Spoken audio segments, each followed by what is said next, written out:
I never thought I'd be the kind of mother who would deliberately sabotage her own son's financial future. But then again, I never imagined my daughter-in-law would banish me to eat dinner alone in the kitchen while they entertained guests in my own dining room, the very home they now lived in because of my generosity. That moment, watching them laugh through the doorway while I sat at the cold metal table by the refrigerator, something inside me finally broke. After 40 years in banking, I knew exactly what one phone call could do. And I made it. Before we jump back in, tell us where you're tuning in from. And if this story touches you, make sure you're subscribed, because tomorrow I've saved something extra special for you. My name is Harriet Ambersham. I spent 42 years working at First National Bank, rising from teller to senior loan officer before I retired 3 years ago. Banking was never just a job for me. It was a calling. I understood money, how it flowed, how it grew, and most importantly, how the entire financial system connected people's dreams to the cold reality of numbers on a page. What I failed to understand, until it was almost too late, was my own son. Gregory had always been headstrong. As a boy, he'd throw tantrums when he couldn't get his way, stomping his feet and holding his breath until his face turned crimson. I always thought he'd outgrow it. My husband Thomas would say, "Harriet, you're too soft on him. One day, that temper will cost him." But Thomas passed away 7 years ago from a heart attack, leaving me to navigate our family alone. I thought I was doing fine until Melissa entered the picture. The first time Gregory brought Melissa home, she arrived with a designer handbag that I recognized from the bank. It was the same model our wealthiest clients carried. Her nails were perfectly manicured, her clothes immaculate. She had a way of looking at things: my modest living room furniture, the family photos on the mantel, my garden-worn hands, with a slight wrinkle of her nose, as if catching the faint scent of something unpleasant. "Your home is so quaint," she said, the word dripping with hidden meaning. I can see where Gregory gets his humble sensibilities. Gregory beamed at this, completely missing the undertone. I saw it clearly, but I smiled and thanked her anyway. After raising a child alone, you learn to pick your battles. They married 6 months later in a ceremony that cost more than Thomas and I had paid for our first house. Gregory asked me to help with the payments, presenting it as an investment in their future together. I agreed, transferring a significant portion of my retirement savings to cover the expenses. I told myself it was what mothers do. After the wedding, they bought a house. It was far beyond what they could afford. A sprawling 4-bedroom in Oakwood Heights, the most exclusive neighborhood in our city. The mortgage was astronomical. I remember sitting at their kitchen island as Gregory slid the paperwork across to me. "Mom, we just need a cosigner. The loan officer says it's just a formality with my income," he explained, pushing a pen toward my hand. "Gregory, this payment is nearly 60% of your monthly take-home," I warned, my banking instincts flaring. "That's not sustainable." Melissa placed her hand on mine, her grip slightly too firm. "Harriet, property in Oakwood only appreciates. It's practically an investment, and we need the space for when we have children." The mention of grandchildren, that was my weakness, and they knew it. I signed. For a while, things seemed fine. I visited on Sundays for dinner, brought small gifts when I came, helped with their garden. I kept my concerns to myself when I noticed the new furniture, the luxury car Melissa began driving, the exclusive gym membership. These were their choices, not mine. Then Gregory lost his job. The tech company he worked for underwent a major restructuring, and his entire department was eliminated. He called me in tears. "Mom, I don't know what we're going to do. The severance isn't enough. The mortgage? Come stay with me," I offered immediately. "My house is paid off. You can save money while you look for something new." There was a pause, then Melissa's voice in the background. Gregory cleared his throat. "Actually, Mom, we were thinking you could come stay with us. The house is bigger and, well, we can't afford to move out, but maybe if you sold your place and moved in. That should have been my first warning, but I agreed. I put my modest 3-bedroom ranch, the home where I'd raised Gregory, where Thomas and I had built our life, on the market. It sold within a week, and I used half the money to pay off a significant chunk of their mortgage, reducing their monthly payments to something manageable even on Gregory's unemployment benefits. The rest I kept in savings, for emergencies. I told them, though I was already planning to use it for my grandchildren's education someday. The dynamic shifted immediately once I moved in. My boxes were relegated to the smallest bedroom at the end of the hall. Just temporarily, Melissa assured me, though she'd already converted the room's closet to seasonal storage for her extensive wardrobe. Gregory was distracted, spending hours applying for jobs but also long stretches playing video games to manage the stress, as he put it. Melissa established house rules with the confidence of someone who had never been challenged. "We're a shoe-free home now, Harriet," she informed me the first day. "And we try to keep kitchen use to scheduled hours to save on electricity. I've written them down for you." I found myself tiptoeing through my daily routine, hyper-aware of disturbing their space that my money had secured. But I reminded myself that families support each other through hard times. This arrangement was temporary, except Gregory's unemployment stretched into its 3rd month, then its 6th. The interviews he went on never materialized into offers. "They're looking for younger candidates," he complained. "No one wants to hire someone with 20 years of experience anymore." Meanwhile, Melissa continued her lifestyle unchanged. She still went to her spin classes, still met friends for lunch, still ordered delivery 3 times a week. I began to notice that bills were going unpaid, little things at first. The gardener stopped coming. The pool service left a notice. Then larger concerns. An overdue notice from the utility company tucked hastily into a drawer, a collection call that Melissa answered and quickly ended. "Is everything all right with the finances?" I asked Gregory one evening as we sat on the back patio. Melissa was out with friends. He waved his hand dismissively. "Just a mix-up with the billing, it's handled." But I knew the signs. I'd counseled too many clients through financial hardship not to recognize the patterns of avoidance, the quiet panic of watching resources dwindle while maintaining appearances. I checked my own accounts that night and realized my emergency fund had diminished significantly. There had been transfers, small at first, then larger, to their joint account. Transfers I hadn't authorized. When I confronted Gregory, he broke down. "We're underwater, Mom. The mortgage is killing us. Melissa doesn't know how bad it is. I've been trying to shield her." "Gregory, you need to be honest with her, and with me. Using my account without permission is... I'm going to pay it." "Back," he interrupted, his face flushing with that familiar childhood indignation. "As soon as I find work, I just need to keep things together until then." Melissa? She wouldn't understand. I looked at my son, my adult son, and saw a frightened little boy playing at being a man. And I made a decision I would later regret. I agreed to help, one last time. "Let me see all the financials," I said. "Everything. We'll create a budget, a payment plan." Preparing and narrating this story took us a lot of time, so if you are enjoying it, subscribe to our channel. It means a lot to us. Now back to the story. But Gregory, this is the final time. He agreed eagerly, promised to gather everything. But the next day, Melissa announced they were hosting a dinner party for her friends from the country club.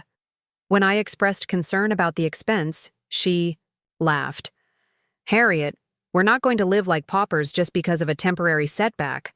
Appearances matter in Gregory's industry. Connections get you jobs, not penny pinching." The night of the dinner party, I spent hours helping prepare an elaborate meal, expensive cuts of meat, fine wine, imported cheese, all while I knew they were missing mortgage payments. As guests began to arrive, Melissa pulled me aside. "Harriet, would you mind terribly eating in the kitchen tonight? We're one chair short." In the dining room. And these are really important contacts for Gregory. I stood there stunned as she pressed a plate into my hands and guided me toward the kitchen doorway. Through the pass-through, I could see the formal dining table, my own mahogany table that had come from my house, set elegantly for 8. There was not a chair missing. There was simply no place set for me. "It's just for tonight," Melissa whispered, already turning away. "You understand." And so I sat at the small metal table where they usually placed grocery bags, next to the humming refrigerator I had paid to repair last month, eating the meal I had helped prepare in the house my money had saved, listening to the laughter from the other room. Something inside me, something that had been bending and stretching to accommodate them, finally snapped. I finished my meal methodically, washed the dish, and retreated to my room. But I didn't cry. Instead, I opened my laptop and began to rebuild the financial knowledge I had let lapse in retirement. I looked up property records, loan documents, credit reports. I called old colleagues who still worked in banking. By morning, I had a complete picture of Gregory and Melissa's financial situation, and it was far worse than even I had suspected. The mortgage was 3 months delinquent. Credit cards were maxed out. There was a personal loan from a high-interest lender, and most disturbing of all, there was a second mortgage taken out against the house, using a power of attorney document, with my forged signature. I sat in the quiet dawn, watching the sunrise through my small bedroom window, and made a decision. Family meant everything to me. It always had. But what Gregory and Melissa were doing wasn't family. It was exploitation. And after 40 years in banking, I knew exactly how fragile their financial house of cards truly was. All it would take was one phone call. The following week passed in strange normalcy. I continued to help around the house, continued to listen to Gregory's excuses about the job market. I even sat through another dinner in the kitchen, this time not even bothering to ask why. But on Friday morning, while they were both out, I made the call. "Hello, this is Harriet Ambersham. I need to report a case of mortgage fraud." I spoke to a former colleague at the mortgage company detailing everything: the forged power of attorney, the unauthorized second mortgage, the misrepresentations on loan applications. I provided documentation, dates, account numbers. I was meticulously thorough, just as I had been throughout my banking career. "Harriet, this is serious," my colleague warned. "This will trigger an investigation. Your son could face criminal charges." "I understand," I replied, my voice steadier than I expected. "But there are consequences to financial fraud. I learned that over 4 decades of banking, and it's time my son learned it too." After I hung up, I called a real estate attorney and explained my situation. I needed to protect what remained of my assets, to establish that I was a victim of identity theft, not a willing participant in their schemes. The attorney was confident we could build a case, especially with my banking background and clean financial history. That evening, as we sat at dinner, all 3 of us at the table for once, my phone rang. I answered it on speaker, knowing exactly who it would be. "Mrs. Ambersham, this is Charles Wilson from Evergreen Mortgage. I'm calling regarding some irregularities with the loan on the property at 427 Oakwood Lane. We'll need you and the other borrowers to come into our office on Monday morning to discuss this matter. It's quite urgent." I thanked him calmly and ended the call.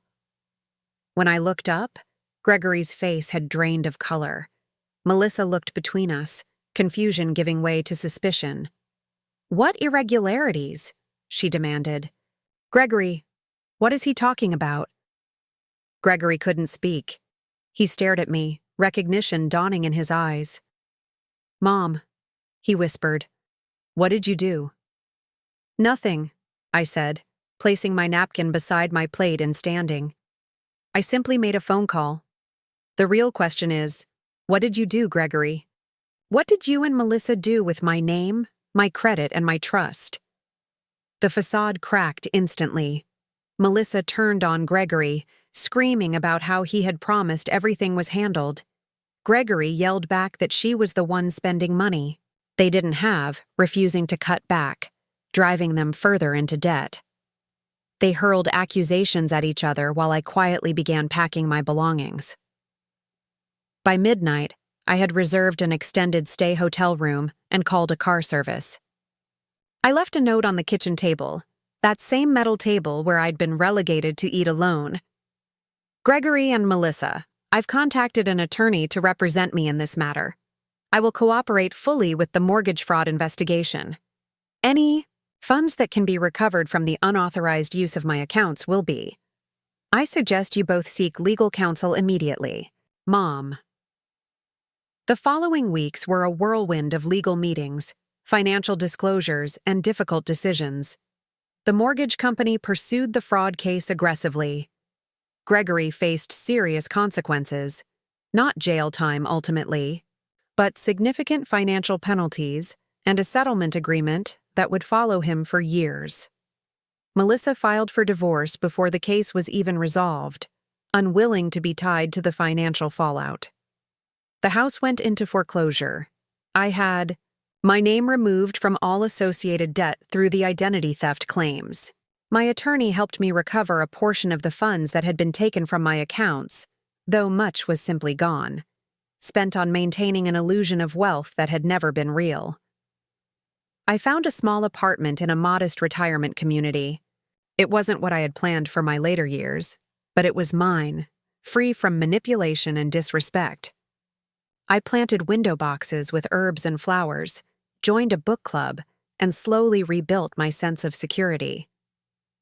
3 months after everything fell apart, I received a letter from Gregory. He was living in a studio apartment, working at an entry-level position far below his previous career level. The letter was filled with apologies, explanations, and pleas for reconciliation. "I never meant for it to go this far," he wrote. "I just wanted to give Melissa the life she wanted. I was afraid of losing her, but in trying to keep her, I lost you. And she left anyway. Mom, I'm so sorry." I read the letter several times, before placing it in a drawer. Forgiveness wouldn't come quickly or easily. Perhaps it would come in stages, or perhaps not at all. I didn't know yet. But I did know that the woman who had sat silently at that kitchen table, allowing herself to be pushed into the background of her own life, was gone forever. Sometimes, when I'm tending to my tiny herb garden or chatting with my new neighbors, I think about the lessons banking taught me that I hadn't fully appreciated until now. That you must read the fine print in relationships just as carefully as in contracts. That emotional debts, like financial ones, compound over time. And that sometimes, the most loving thing you can do for someone is to let them face the consequences of their actions. And sometimes, when I'm setting my small dining table for one, I smile at the memory of that cold metal kitchen table. It wasn't the insult itself that changed everything. It was the moment I finally decided I deserved better. I may not have the spacious house or the family dinners I once envisioned for my retirement, but I have something far more valuable. The quiet dignity of a life lived on my own terms, free from exploitation disguised as love. And that, I've learned, is worth more than any mortgage. I spent the next few days carefully documenting everything. As a career banker, meticulousness was second nature to me. I created spreadsheets tracking every unauthorized withdrawal from my accounts, photographed the bills I found hidden in drawers, and started recording conversations on my phone. Not necessarily for legal purposes, though that might come later, but to ground myself in reality whenever doubt crept in. Whenever that maternal instinct to excuse, to forgive, to sacrifice began to whisper that perhaps I was overreacting. The morning after I discovered the forged power of attorney document, I woke early and sat by my bedroom window, watching the sprinklers create rainbow prisms across the manicured lawn I wasn't allowed to tend anymore. Melissa had hired a service. After complaining about my amateur gardening techniques, the roses I'd transplanted from my old garden were now gone, replaced by exotic ornamentals that required constant professional attention. My phone buzzed with a calendar notification. Gregory, interview hour Caldwell Tech. His 5th interview, this month. Each time he'd return home with the same rehearsed disappointment, the same excuses. Too old, too experienced, too expensive. Never that he might have been unprepared, or that his skills might have atrophied during his increasingly lengthy unemployment. I heard movement downstairs, the coffee machine gurgling to life. It would be Melissa. Gregory never rose before. 9 these days. I slipped my phone into my robe pocket and made my way down to the kitchen. Perhaps today I could make a small overture, suggest breakfast together. Keep channels of communication open while I planned my next steps. Melissa stood at the marble island, scrolling through her phone with one perfectly manicured hand while the other clutched her coffee mug. She wore expensive athleisure wear, though I knew her Pilates class wasn't until noon. "Good morning," I offered, moving toward the coffee pot. "Beautiful day out there." She glanced up, her smile not quite reaching her eyes. "Morning, Harriet. I've got the plumber coming at 10 for the guest bathroom sink. Can you let him in? I have an appointment I can't miss." This was our rhythm now. No genuine conversation, just domestic logistics. I was the unpaid house manager, expected to handle contractors and deliveries while they carried on with their lives.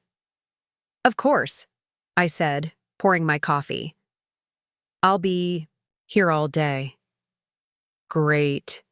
She set her mug in the sink rather than the dishwasher. "Oh, and we're having the Parkers over tonight. Just a casual dinner thing." My stomach tightened. The Parkers, another couple from their social circle. The husband. Worked at a firm where Gregory had interviewed twice. Another networking opportunity that would cost hundreds in food and wine they couldn't afford. "Would you like me to cook something?" I asked, already knowing the answer. Melissa waved dismissively. "No need. I'm having it catered. But could you maybe make yourself scarce during dinner? The dining room only seats 6 comfortably, and the Richardsons are coming too." There it was again. The casual exclusion, delivered as if it were the most reasonable request in the world. As if I were a tenant rather than family. As if this house, secured with my money and credit, were entirely hers to control. "Scarce," I repeated, the word bitter on my tongue. "You mean eat in the kitchen again?" She sighed, a theatrical display of patience stretched thin. "Or your room, if you prefer." I just thought, with all the networking Gregory needs to do, it would be easier without his mother hovering, I finished for her. "You said it. Not me." She flashed that beauty pageant smile, already moving toward the door. "Anyway, plumber at 10. Thanks a million." After she left, I stood alone in the gleaming kitchen, absently running my finger along the edge of the marble countertop. This cold, perfect kitchen that had never known the organized chaos of actual home cooking, of family meals prepared with love rather than for show. My old kitchen had been modest, laminate countertops worn smooth from years of use, cabinets that didn't quite close properly anymore. But it had been the heart of our home. Gregory had done homework at that table while I prepared dinner. Thomas and I had shared wine there after Gregory went to bed, planning our future together. Now, I was an inconvenience in a showcase home that was more stage set than sanctuary. I placed my coffee mug in the dishwasher, pointedly rinsing Melissa's and adding it as well, and retreated to my room. There, I opened my laptop and continued my investigation into their finances. Using my banking experience and the passwords I'd borrowed from Gregory's carelessly unlocked phone, I pieced together the full extent of their financial deception. The numbers were staggering. They were nearly $780,000 in debt, the mortgage, the fraudulent second mortgage, credit cards, personal loans, and a line of credit secured against Gregory's retirement account. Almost all of it had accumulated in the past 18 months, coinciding with their marriage and house purchase. They were making minimum payments on some accounts, missing payments on others, and robbing Peter to pay Paul in a desperate financial shell game. And then there was my money. Nearly $210,000 siphoned from my accounts through what appeared to be a systematic campaign of small, regular transfers designed to fly under my radar, plus the larger sums I'd willingly provided for their wedding and to reduce their mortgage. In total, they had consumed almost 2/3 of my life savings. I leaned back in my chair, a strange calm settling over me. This wasn't just mismanagement or entitlement. This was calculated financial abuse. And I, with 4 decades of banking experience, had fallen victim to it because I'd allowed my maternal blindness to override my professional judgment. The plumber came and went. I made a light lunch that I ate alone at the kitchen island, standing because Melissa had replaced the comfortable breakfast stools with trendy acrylic ones that hurt my back. I was washing my plate when I heard the garage door open, followed by Gregory's heavy footsteps. "Mom, you home?" His voice carried that forced cheerfulness that had become his default with me, a tone that suggested we were characters in a 1950s sitcom rather than an actual mother and son navigating a complex relationship. "In the kitchen," I called back, drying my hands on a towel. He appeared in the doorway, his interview suit already disheveled, tie loosened. Before he even spoke, I knew. "No luck?" I asked gently. He slumped against the doorframe. "They went with an internal candidate, said I was overqualified anyway." The familiar script. I nodded sympathetically, though privately I wondered if there had even been an interview at all.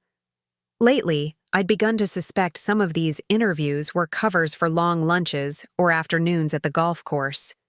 The timing never quite aligned with the commute times, and his suits returned without the slight stiffness that dry cleaning typically left. "I'm sorry to hear that," I said. "There's cold cuts in the fridge if you want lunch." He waved off the suggestion. "Not hungry. Melissa mentioned the Parkers are coming tonight?" "And the Richardsons, apparently." His face brightened slightly. "Good. Jake Richardson knows everyone in tech. Could be a connection there."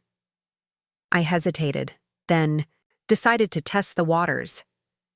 "Gregory, I've been looking at your finances." His expression shifted immediately, defensiveness rising like a shield. "What do you mean, looking at my finances? Have you been snooping through our things?" "I've been reviewing the accounts I have access to," I corrected calmly, "including my own, which seemed to have quite a few unauthorized withdrawals." He paled slightly but recovered quickly.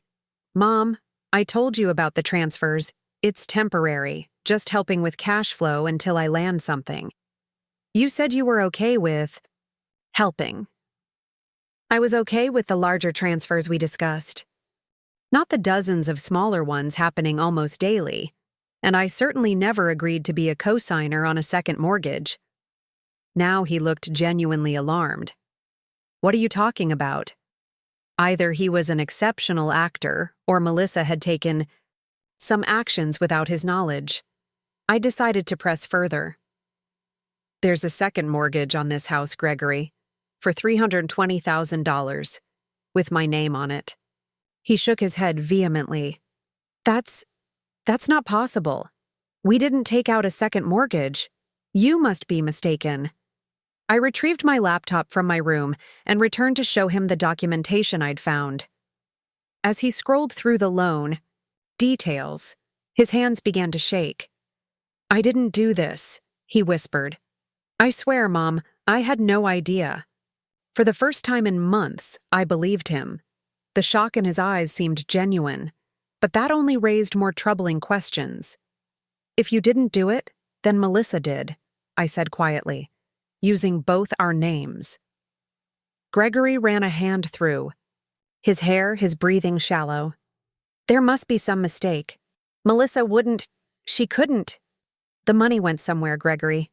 $320,000 doesn't just vanish. He stood abruptly, nearly knocking over the bar stool. I need to talk to her. This is crazy. There's got to be an explanation. I caught his arm before he could storm out. Wait. Think this through. If she did this without telling you, confronting her directly might not be the best approach. We need to understand the full picture first. He hesitated. Years of financial recklessness warring with the gravity of this new discovery. Finally, he nodded, sinking back onto the stool. What do we do? First, we find out where the money went, I said, slipping back into the professional demeanor that had served me well through countless financial crises at the bank. Then we determine if this was an isolated incident or part of a pattern. We spent the next hour tracing the path of the funds from the second mortgage. The money had been deposited into their joint account, then quickly distributed across a bewildering array of transfers. $42,000 to a luxury car leasing company, $68,000 to various retail establishments, $29,000 to a plastic surgeon, $73,000 to an interior designer, and most concerning of all, $108,000 to an account we couldn't immediately identify. This doesn't make sense, Gregory muttered. The car, maybe. Melissa said it was a special financing deal, the shopping. She's always been a spender, but this is different. And what the hell is this last account? I was about to suggest we dig deeper when we heard the front door open, followed by the rustling of shopping bags and Melissa's voice on the phone. I'm telling you, Jen, it was the most amazing treatment. My skin hasn't looked this good in years, worth every penny. She laughed, a tinkling sound that now struck me as performative rather than genuine. Anyway, gotta run. Dinner party tonight. Yes, another one. Networking never ends. Gregory and I exchanged glances. I quietly closed my laptop as Melissa's footsteps approached the kitchen. She appeared in the doorway, laden with glossy shopping bags, her face momentarily freezing when she saw us sitting together at the island. "Oh, you're home early," she said to Gregory, quickly regaining her composure. "How was the interview?" "Didn't pan out," he replied, his voice carefully neutral. "What's in the bags?" She waved dismissively. "Just some things for tonight. Candles, new napkins, a blouse I spotted that was perfect for the occasion." She smiled brightly. "You know how important appearances are, especially with the Richardsons coming." I watched my son's face as the disconnection between their financial reality and Melissa's ongoing spending spree finally truly registered. He'd been compartmentalizing, I realized, keeping his growing anxiety about their finances separate from Melissa's lifestyle, blaming outside forces, the job market, age, discrimination, bad luck, rather than confronting the simple mathematical impossibility of their situation. "Melissa," he began slowly, "how much did all that cost?" Her smile tightened. "Seriously? You're going to nitpick my shopping right now, when you're the one who can't seem to land a job after 6 months of trying?" The speed with which she shifted to attack was impressive. Gregory immediately backpedaled, his momentary clarity already crumbling. "No, I just what? Want to make me feel bad for trying to maintain connections that might actually help your career? For trying to keep things nice around here despite everything?" She dropped the bags on the counter. "I don't need this right now. I have a dinner to prepare for." "I thought it was catered," I said mildly. Melissa shot me a look of pure venom. "Partly. I still have a million things to do." She turned back to Gregory. "Are you going to help me, or just sit there interrogating me about a few shopping bags?" And just like that, the moment was lost. Gregory rose, already reaching for the bags, already slipping back into the role of appeasing husband. "Of course. Sorry. Let me help you get ready." I remained at the island, watching them leave together, Melissa already chattering about place settings and wine pairings as if the tense conversation had never happened. The ease with which she maneuvered him away from uncomfortable truths was almost admirable in its efficiency. I returned to my room to change for the evening, selecting comfortable clothes suitable for a dinner eaten in solitude. As I was buttoning my cardigan, my phone rang, an unknown number with our area code. "Hello?" I answered cautiously. "Mrs. Ambersham? This is Diane Porter from First Citizens Bank. I'm calling regarding some unusual activity on your accounts." My pulse quickened. What kind of unusual activity? "There appears to be an attempt to initiate a wire transfer of $175,000 from your savings to an external account. The request was made online about 20 minutes ago. Given the size of the transfer and the fact that it's going to an account you've never transferred to before, our fraud department flagged it for verification." The room seemed to tilt slightly. "I didn't authorize any transfer," I said firmly. "Please block it immediately." "Already done, Mrs. Ambersham. We've also placed a temporary freeze on your accounts for security. You'll need to come into a branch with identification to lift the freeze and review recent activity." "I'll be there first thing tomorrow," I promised. "Thank you for catching this." After ending the call, I sat motionless on the edge of my bed, piecing together what had just happened. Someone had attempted to drain what remained of my savings. Someone with my online banking credentials. Someone who knew I'd been investigating their financial activities and needed to act quickly before I discovered more. The timing wasn't coincidental. After our conversation, either Gregory or Melissa or both had tried to take what was left of my money before I could protect it. The dinner party, the shopping bags, the catering, all of it was misdirection, a smokescreen to keep me occupied, while they executed their financial endgame. I felt a strange calm settle over me. No more confusion, no more benefit of the doubt. The path forward was suddenly crystal clear.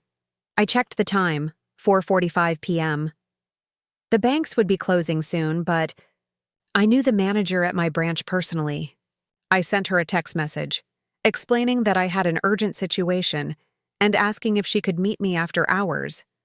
She responded immediately. "Come at 5:30. I'll wait for you."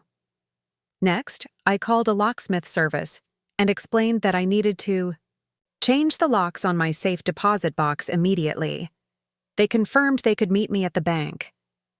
Finally, I called a lawyer, not a family friend or anyone Gregory might know, but a highly recommended elder law attorney whose name I'd stored away for exactly this kind of scenario. Her assistant scheduled an emergency consultation for the following morning. I packed an overnight bag with essentials: clothing, medications, toiletries, and most importantly, all my financial documents and identification. I tucked the bag under my bed, out of sight. Then I touched up my makeup, smoothed my hair, and went downstairs to join the pre-dinner preparations as if nothing had changed. The kitchen was a flurry of activity. The caterers had arrived and were setting up elegant appetizer platters while Melissa directed them with the authority of a field marshal. Gregory was opening wine bottles, his earlier distress apparently forgotten.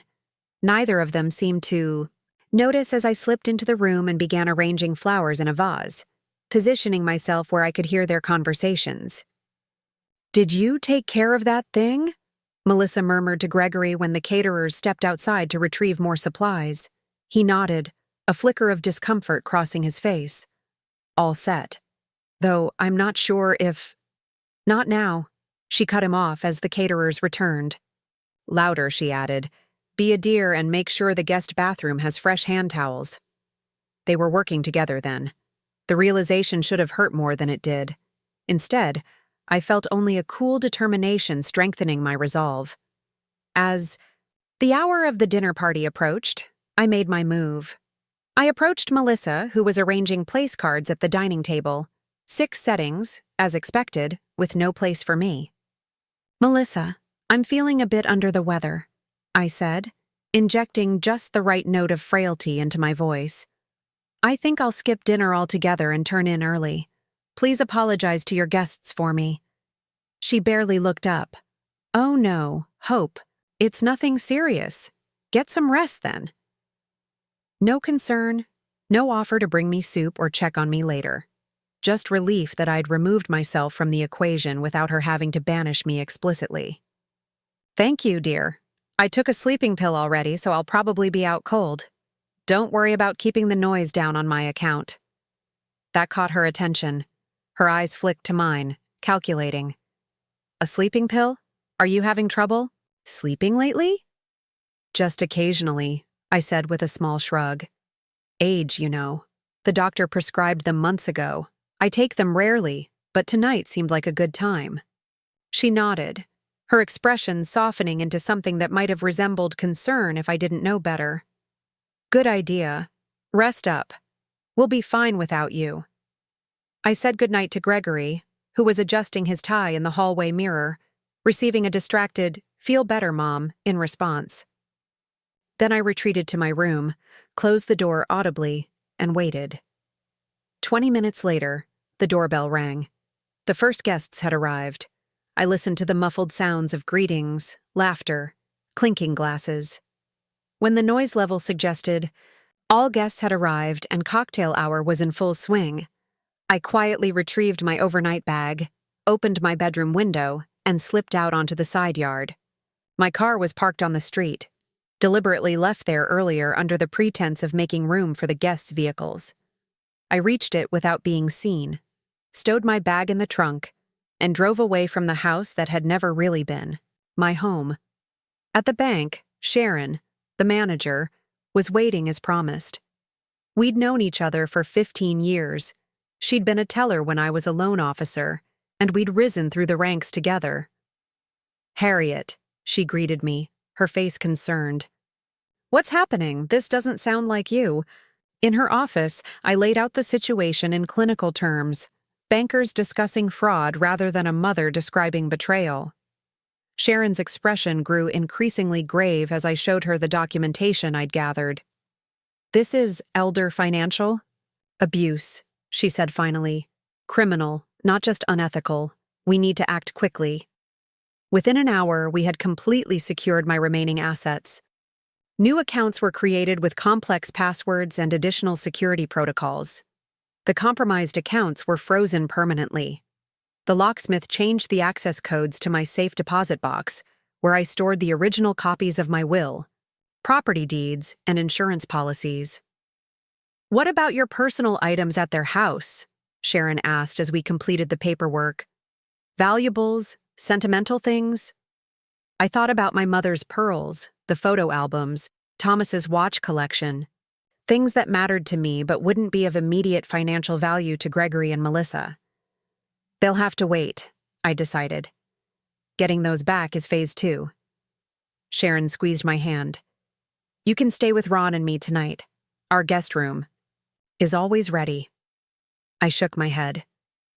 "I've already booked a hotel, somewhere they wouldn't think to look, even if they notice I'm gone tonight, which I doubt." She nodded, understanding. "And tomorrow?" "Tomorrow I meet with the lawyer, then the police, and then—" I paused, looking down at the new bank cards in my hand, physical symbols of the financial firewall I'd just created between myself and my son. "Then I start rebuilding." The hotel was anonymous and comfortable, a mid-range chain on the outskirts of town. I checked in under my maiden name, took a long shower, and sat cross-legged on the bed with my phone beside me, waiting. It was nearly midnight when the first call came. Gregory, his voice tight with controlled panic. "Mom? Where are you? Are you okay?" "I'm fine," I replied calmly. "How was your dinner party?" "Forget the dinner party. We came to check on you and you weren't in your room. Your window was open. We thought—" He broke off, emotion finally cracking his voice. "We thought something had happened to you." "Something did happen to me," I said quietly. I learned the truth about my son and his wife. Silence stretched between us, taut and heavy. "What are you talking about?" he finally asked, but the defensiveness in his tone told me he already knew. "The wire transfer you tried to make from my savings account this afternoon. The second mortgage with my forged signature." the systematic emptying of my accounts over the past 6 months. I kept my voice level, factual. Did you think I wouldn't notice, Gregory? I spent 40 years tracking financial fraud. Mom, you're confused. We can explain everything. Come home and we'll talk about this. It's not my home. It never was. It was just another asset you and Melissa were trying to extract value from. I paused, then added, just like me.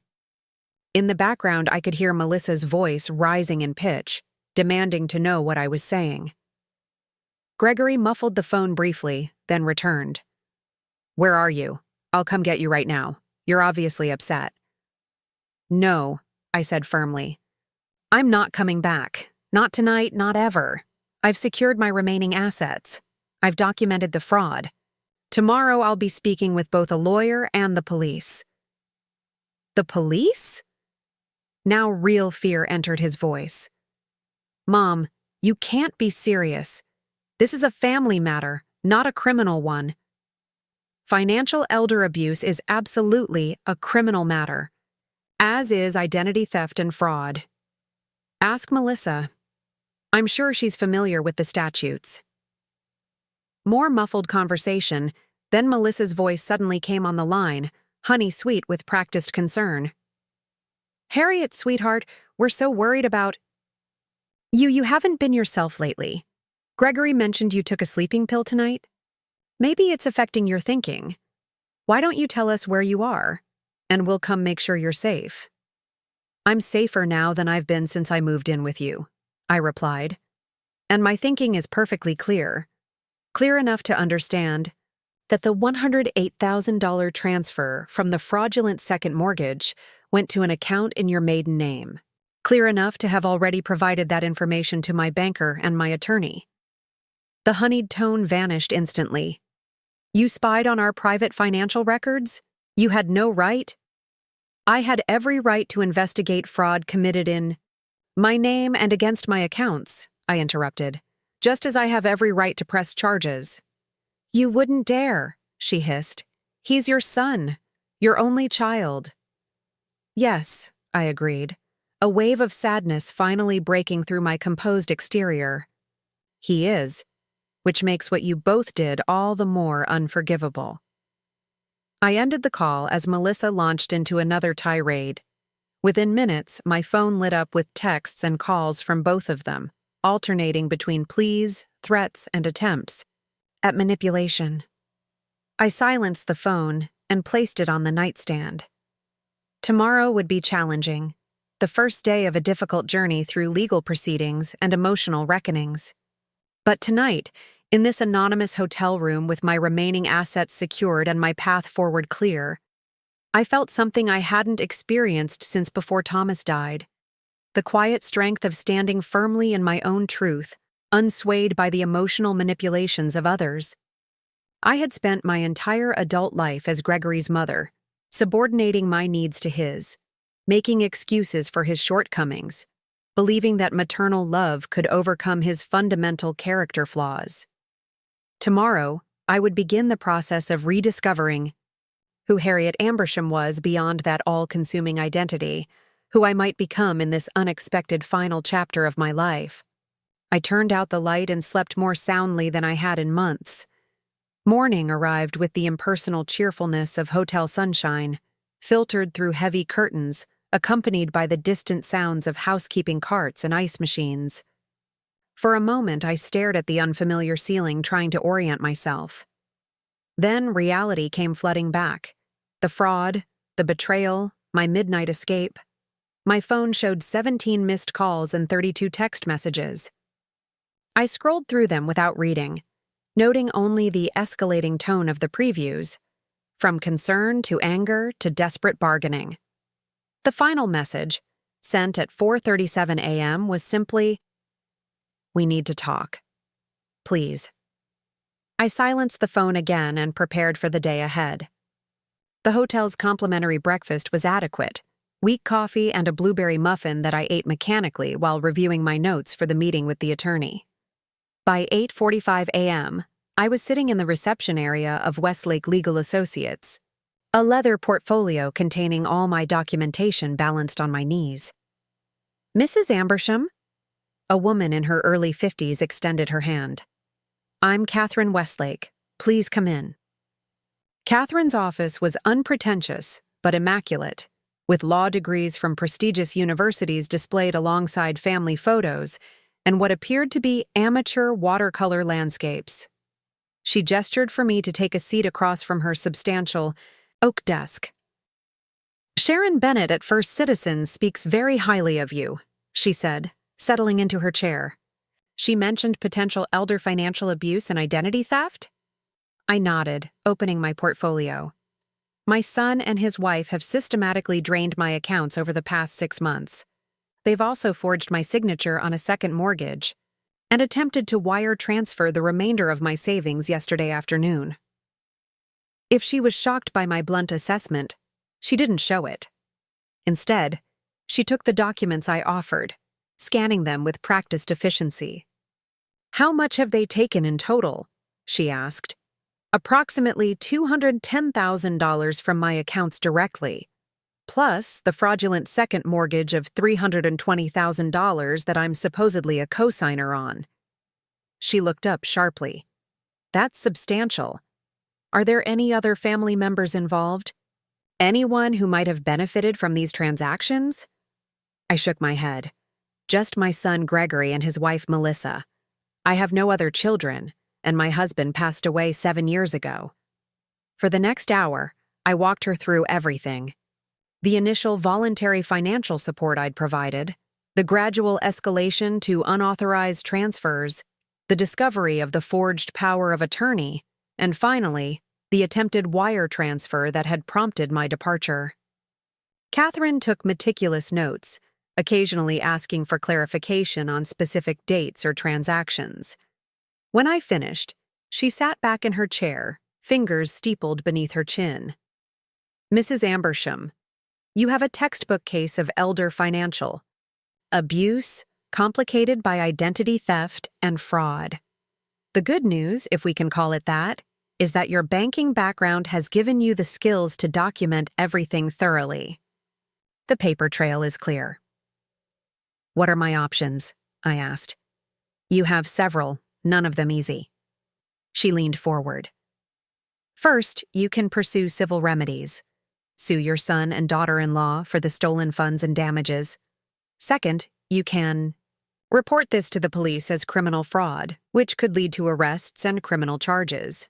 Third, you can pursue both paths simultaneously." I nodded, having expected as much. "And what about the house? The fraudulent second mortgage?" "That's actually simpler than you might think. Since the signature was forged, the mortgage is invalid. We'll need to file a fraud report with the mortgage company and possibly get handwriting analysis to prove the forgery, but you shouldn't be liable for that debt." "And Gregory and Melissa?" Catherine's expression softened slightly. "That depends on what you want, Mrs. Ambersham. If you pursue criminal charges, they could face significant penalties, possibly including jail time, especially for Melissa if she was the one who forged the documents. If you pursue only civil remedies, you might recover some of your money, but there would be no criminal record." I closed my eyes briefly, feeling the weight of 40 years of motherhood pressing against the banker's pragmatism that had once defined my professional life. "If I don't report this criminally," I said slowly, "what message does that send? That there are no real consequences for stealing from your own mother? That family members are acceptable targets?"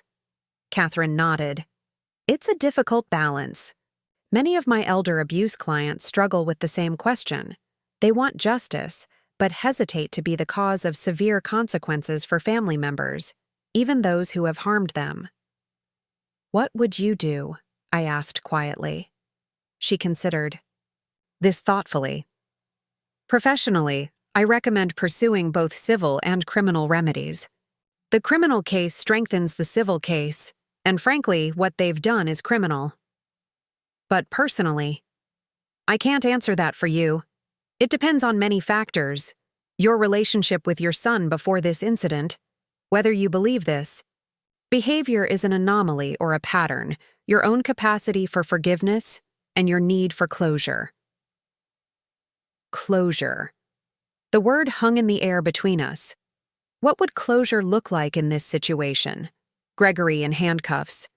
A restitution check that could never replace the sense of security and trust I'd lost? Or something else entirely? I need time to think, I said finally. Of course. However, there is sometimes sensitivity here. Assets have a way of disappearing once people realize they're under scrutiny, and obtaining a temporary restraining order to prevent further financial transactions might be prudent regardless of your ultimate decision about criminal charges. By noon, we had drafted and filed emergency petitions for financial protection, effectively putting a legal freeze on any further attempts to access my assets or incur debt in my name. Catherine had also helped me draft a formal letter to the second mortgage lender, contesting the validity of the loan due to forgery. As I left her office, I felt simultaneously lighter and heavier, relieved to have concrete legal protections in place, but burdened by the decisions still ahead. I checked my watch, 12:45 p.m. My appointment at the police station wasn't until 2:30. I needed lunch, and more importantly, I needed a moment of normalcy amid the chaos my life had become. I found a small cafe a few blocks from the attorney's office, one I'd never visited before, where there was no risk of running into Gregory or Melissa or anyone from our shared social circle. I ordered soup and a sandwich, then sat at a corner table, watching the everyday tableau of strangers going about their ordinary lives, checking phones, chatting with companions, hurrying through quick lunches before returning to work. How simple their world seemed from the outside. How straightforward their concerns. Did any of them sit here nursing a coffee while contemplating whether to file criminal charges against their only child? My phone buzzed with an incoming call. Gregory again. I nearly declined it, but some lingering maternal instinct made me answer. "Mom?" he began without preamble, his voice rough as if he'd been crying or hadn't slept. "Please come home. We can fix this." "There's nothing to fix, Gregory. What's done is done." "It was Melissa," he blurted. "The second mortgage, the big transfers, that was all her. I swear I didn't know about most of it until you showed me yesterday." I closed my eyes, unsurprised by his attempt to shift blame. And the small transfers from my accounts? The ones happening almost daily for months? The wire transfer attempted yesterday after our conversation? Were those all Melissa too? Silence stretched between us. "I was desperate," he finally whispered. "The house, the lifestyle, it was all slipping away. I just needed to keep things afloat until I found another job." "By stealing from your mother." "By borrowing," he corrected quickly. "I was going to pay it all back. I still will." "With what money, Gregory? You've been unemployed for 6 months. You have no savings, massive debt, and a lifestyle you can't sustain. I have a lead on a position at Merrick Industries. The interview is next week. It's practically a sure thing." The familiar refrain. How many sure things had there been since he lost his job? How many promising leads that mysteriously evaporated? "Even if that were true," I said carefully, "it doesn't change what you've already done." "Mom, please." His voice cracked. "If you press charges, my life is over. My career, my reputation, everything. You should have considered that before you started systematically draining my retirement accounts." "What do you want?" he asked, desperation edging his words. "An apology? I'm sorry. I'm more sorry than you can possibly imagine. Restitution? I'll pay back every penny, with interest. Just tell me what it will take to make this right." What would it take? The question reverberated through me. What could possibly restore the trust that had been shattered, the security that had been stolen along with my money? "I don't know if this can be made right," I said finally. "Some broken things can't be fixed, Gregory. Don't say that, he pleaded. We're family. Family forgives. Family. The word that had been weaponized against me repeatedly throughout this ordeal. Family accepts being excluded at dinner parties. Family doesn't complain about being relegated to eat alone in the kitchen. Family forgives financial exploitation. I need to go, I said, suddenly weary of the conversation. Wait, where are you staying? At least tell me that. I've been worried sick. I'm safe. That's all you need to know. Are you... He hesitated. Are you really going to the police? I glanced at my watch. My appointment at the station was in just over an hour. Goodbye, Gregory, I said, and ended the call. I paid for my barely touched lunch and sat in my car for several minutes, breathing deeply, trying to center myself. The parking garage was cool and dim, a liminal space between decisions. I could drive to the police station as planned, or I could cancel the appointment, pursue only civil remedies, try to find some middle path that wouldn't permanently sever my relationship with my only child. The dashboard clock ticked forward. 1:17 p.m. I needed to decide. My phone rang again. Melissa this time. I declined the call immediately. A text message followed. If you go to the police, you'll never see Gregory again. Is that what you want? To die alone? The naked threat, the casual cruelty of invoking my mortality as leverage, something crystallized within me, hardening my resolve. I started the car and drove toward the police station. Detective Rivera was younger than I'd expected, perhaps in his late 30s, with alert eyes and a carefully neutral expression that reminded me of my own professional banking face, the one I'd worn while listening to countless explanations for overdrafts, missed payments, and suspicious transactions. Mrs. Ambersham? He said, gesturing to the chair across from his desk. Thank you for coming in. I understand from Officer Jimenez that you're here to report financial exploitation? I nodded, opening my portfolio yet again. My son and daughter-in-law have stolen approximately $210,000 from my accounts over the past 6 months. They've also forged my signature on a second mortgage worth $320,000. If he was surprised by my directness, he didn't show it. He simply nodded and began taking notes. I'll need to ask you some difficult questions, he warned. This type of investigation can be particularly challenging when family members are involved. I understand, I said. I'm prepared. For the next 2 hours, I recounted the entire situation yet again, providing bank statements, screenshots, copies of the forged documents, and a timeline of events. Detective Rivera listened attentively, asking detailed questions about specific transactions and occasionally consulting with a financial crimes specialist who joined us midway through the interview. This is one of the more thoroughly documented cases of elder financial abuse I've seen, the specialist commented, reviewing my spreadsheets. Most victims don't have your background in banking, Mrs. Ambersham. Small comfort, I replied dryly. Detective Rivera leaned forward, his expression serious.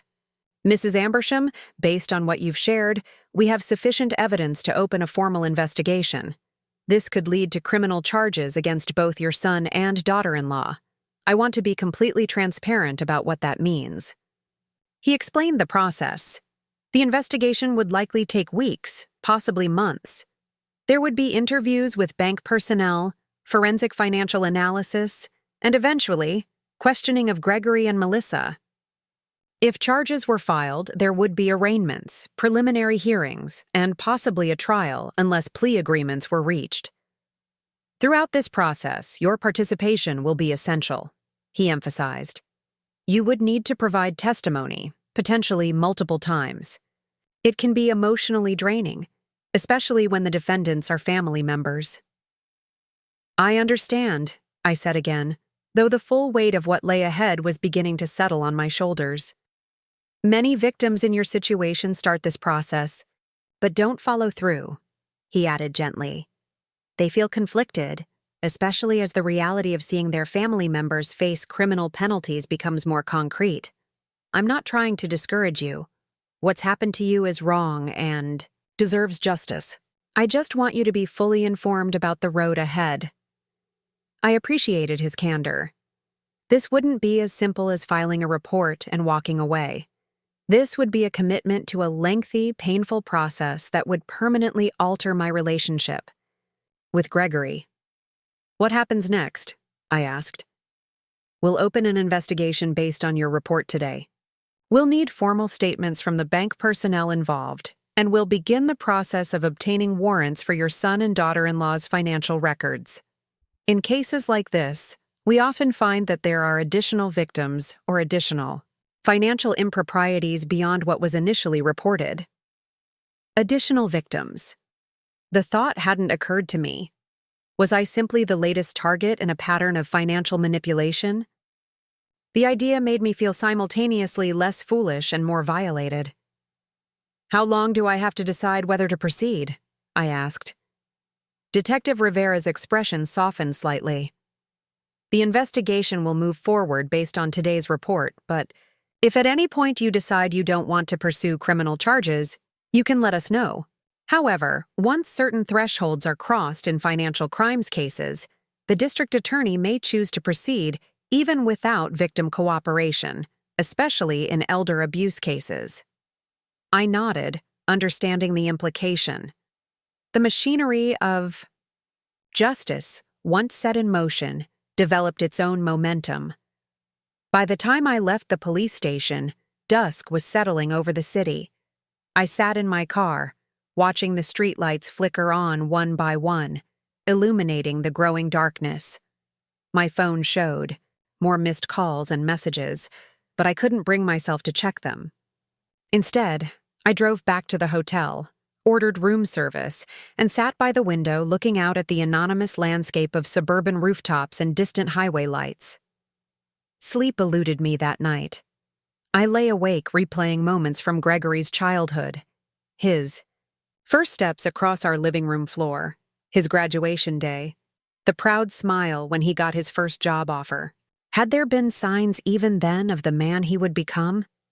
Had I missed opportunities to instill different values, to teach him that love wasn't measured in material possessions or the appearance of success? Around 3 a.m., I gave up on sleep and opened my laptop.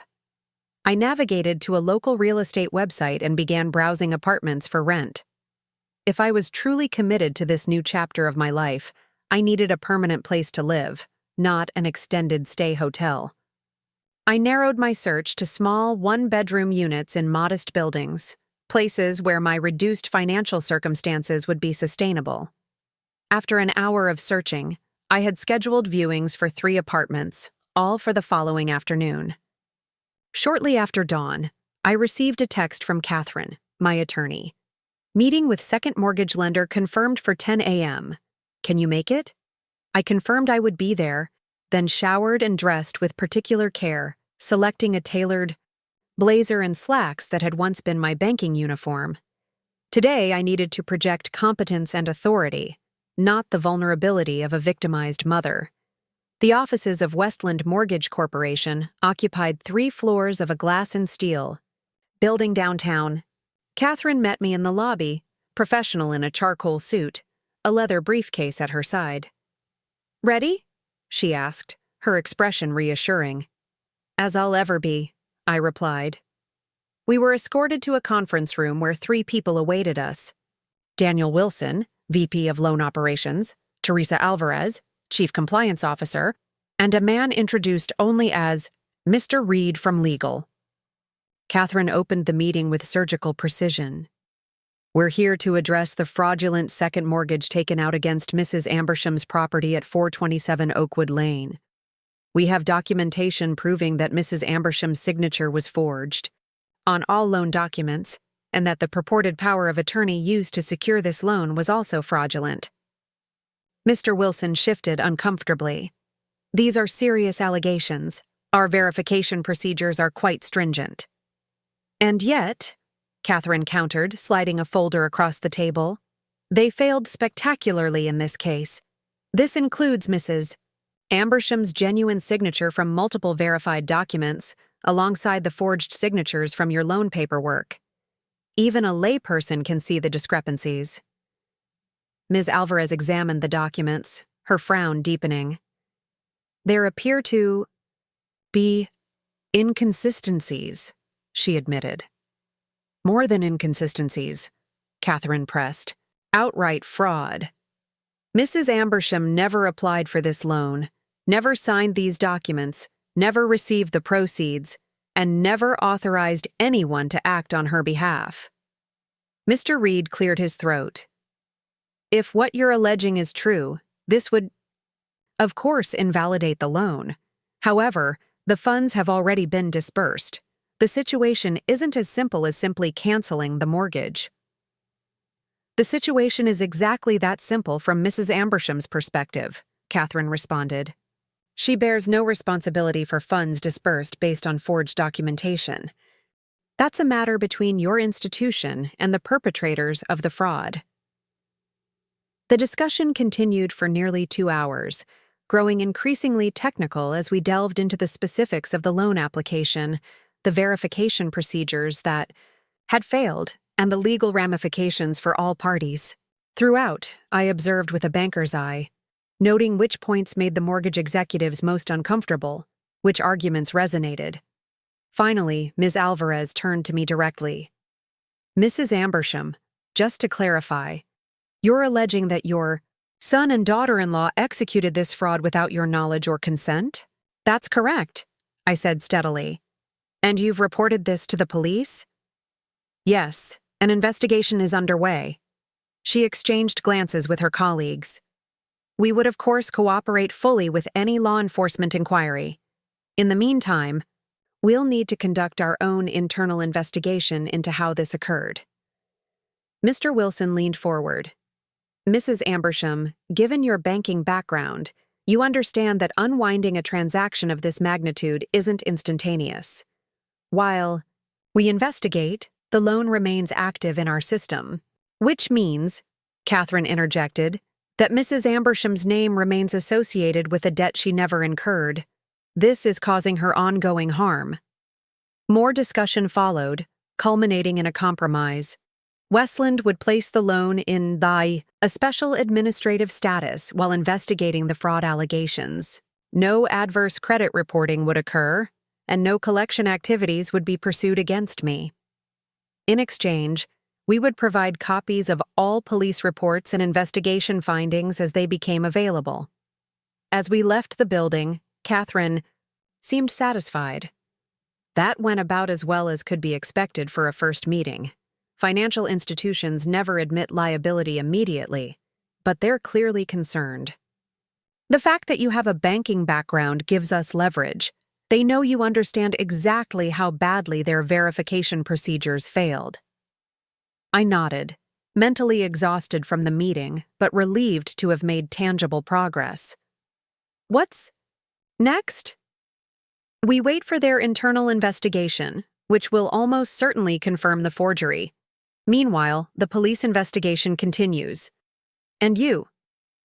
She looked at me carefully.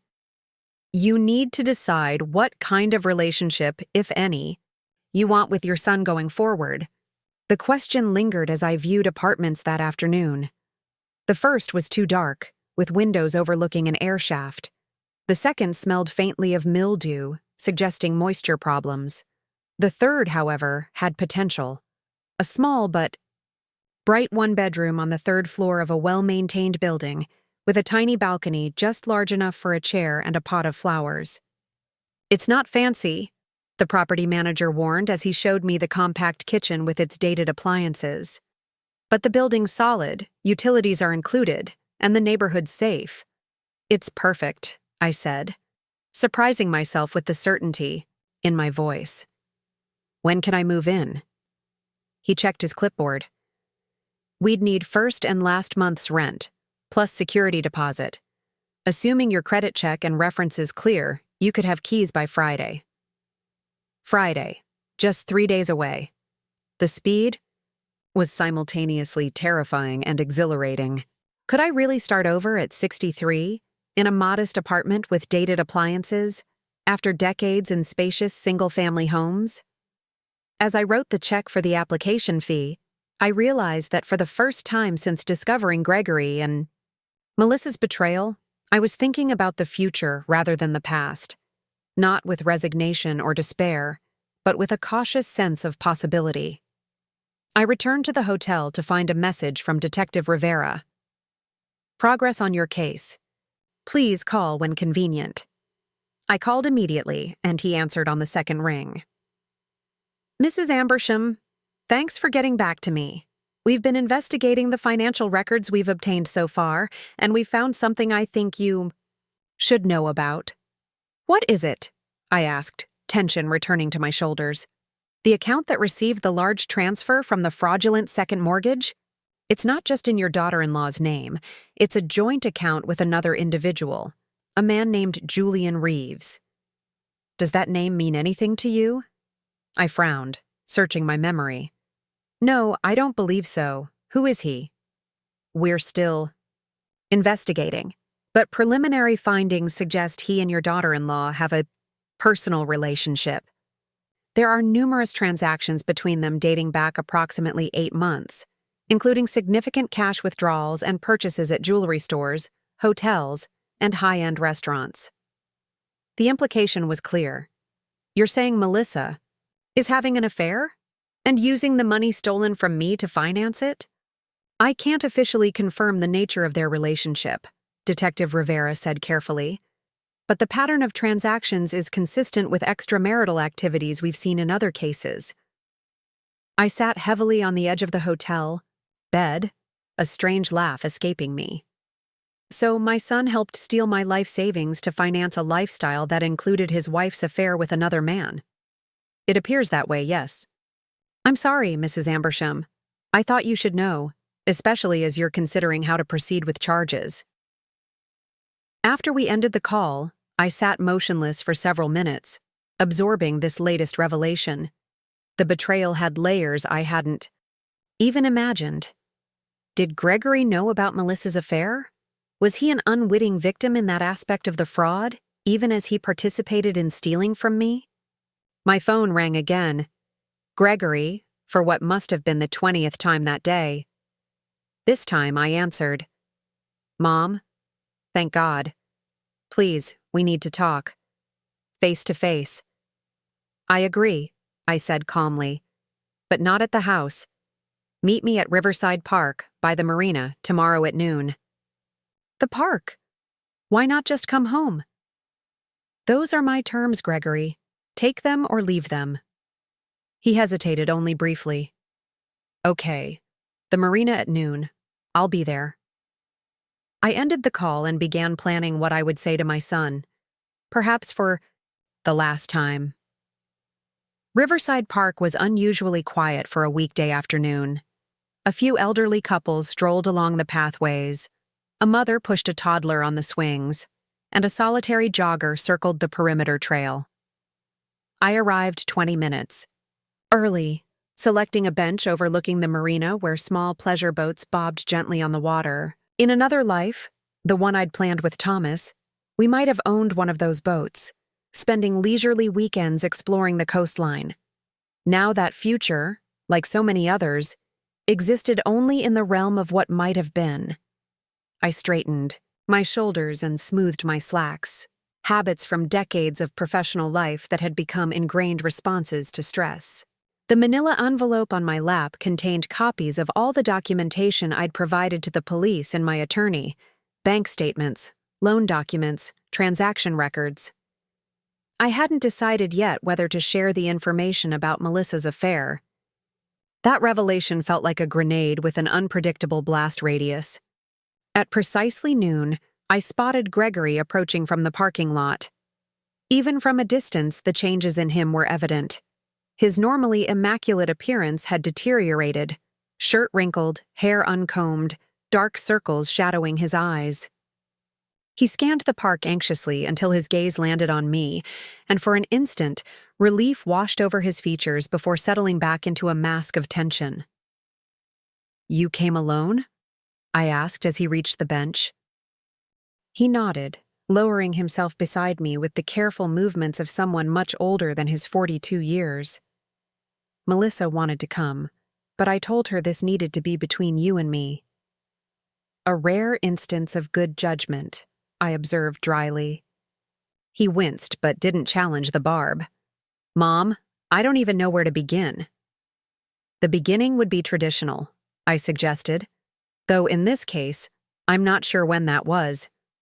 When did you first decide that treating me as your personal ATM was acceptable? His gaze dropped to his hands, which twisted restlessly in his lap. It wasn't like that. Not at first. After I lost my job, everything just spiraled. The mortgage, the car payments, Melissa's expectations, we were drowning. The first few transfers were just to keep us afloat until I found something new. And the next few dozen? The systematic draining of my retirement accounts? The forged power of attorney? The fraudulent second mortgage? Was that all just keeping afloat too? I never forged anything, he protested, his head snapping up. That was all Melissa. I swear, Mom, I didn't know about the second mortgage until you showed me the documents. I studied his face, searching for truth in the features I'd once known better than my own. But you knew about the transfers from my accounts, the ones happening almost daily for months. He couldn't hold my gaze. Yes, he admitted quietly. Those I knew about. And you said nothing, did nothing to stop it. Continued living in a house you couldn't afford, driving cars you couldn't pay for, hosting dinner parties with money stolen from your mother. I told myself it was temporary, he whispered, that I'd pay it all back once I found another job, that you wouldn't miss it. You always said you had more than enough for retirement. The casual entitlement in his justification sparked a flash of anger I didn't try to suppress. That was not your decision to make. That money represented 40 years of work, Gregory. 40 years of careful planning and saving, of weekend shifts and overtime, of declining vacations and luxuries so that I could have security in my later years. I know, he murmured. I know that now. No, I don't think you do. I opened the manila envelope and removed the first document, a spreadsheet detailing every unauthorized withdrawal from my accounts, each one highlighted in accusatory yellow. 312 separate transactions, Gregory. Not a momentary lapse in judgment, not a one-time emergency. A systematic campaign of theft spanning more than half a year. He recoiled as if I'd slapped him. Mom, please. Please what? Please don't use that word? Please pretend it was something other than what it was? Please protect you from the consequences of your own actions? I shook my head. I've spent my entire adult life doing exactly that, and look where it's gotten us both. His eyes welled with tears. I'm sorry. I'm so sorry. I believe you're sorry you got caught, I replied evenly. I'm less convinced you're sorry for what you did. That's not fair. A flash of the old Gregory surfaced, defensive, quick, to cast himself as the victim. I made mistakes, terrible mistakes, but you're acting like I'm some kind of criminal mastermind who plotted to ruin you.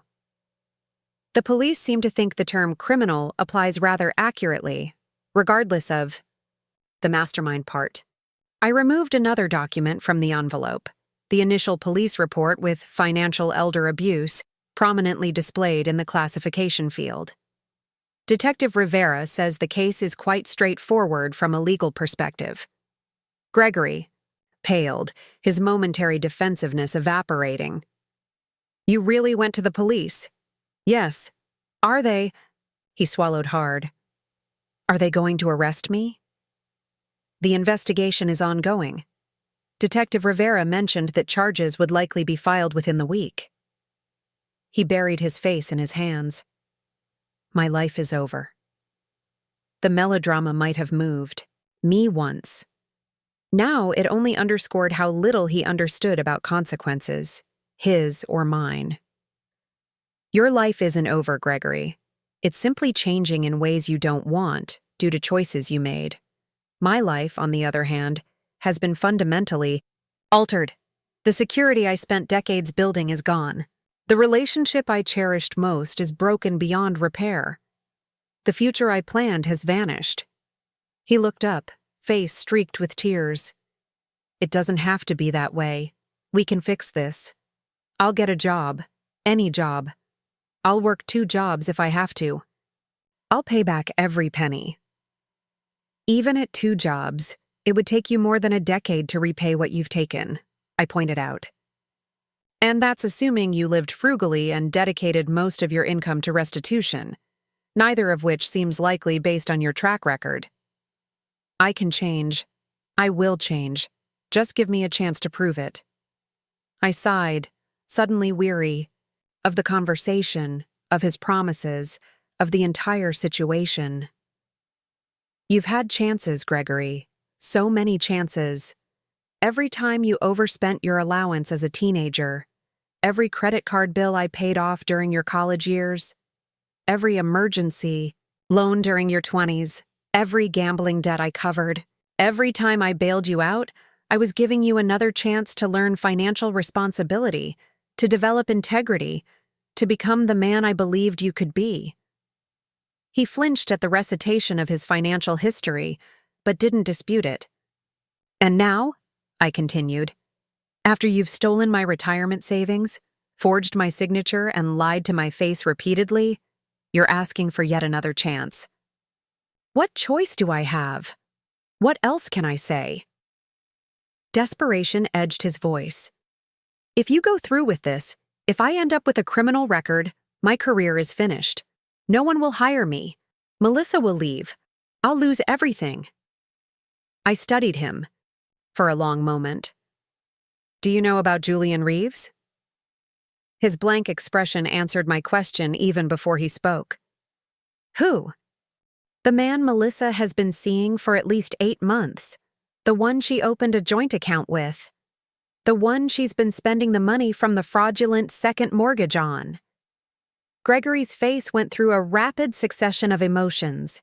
Confusion, disbelief, anger, devastation. That's not possible. You're making that up to turn me against her. Detective Rivera discovered it during their financial investigation. There are hotel receipts, jewelry purchases, restaurant bills. Quite the lavish affair, apparently. Financed with my money. He shook his head vehemently. No, there must be some mistake. Melissa wouldn't. She couldn't. The same Melissa who forged my signature on a second mortgage? Who suggested I eat in the kitchen while you entertained guests in my dining room? That Melissa? His breathing grew ragged, his eyes wild as he tried and failed to reconcile this new information with whatever narrative he'd constructed about his marriage. I need to talk to her. I need to see these records for myself. I'm sure Detective Rivera would be happy to share the relevant details during your official interview. I returned the documents to the envelope. Gregory, I didn't tell you this to be cruel. I told you because you're still not seeing reality clearly. You're still spinning stories about how everything can go back to normal if I just give you one more chance. So that's it? You're really going through with the charges? You're sending your only son to jail?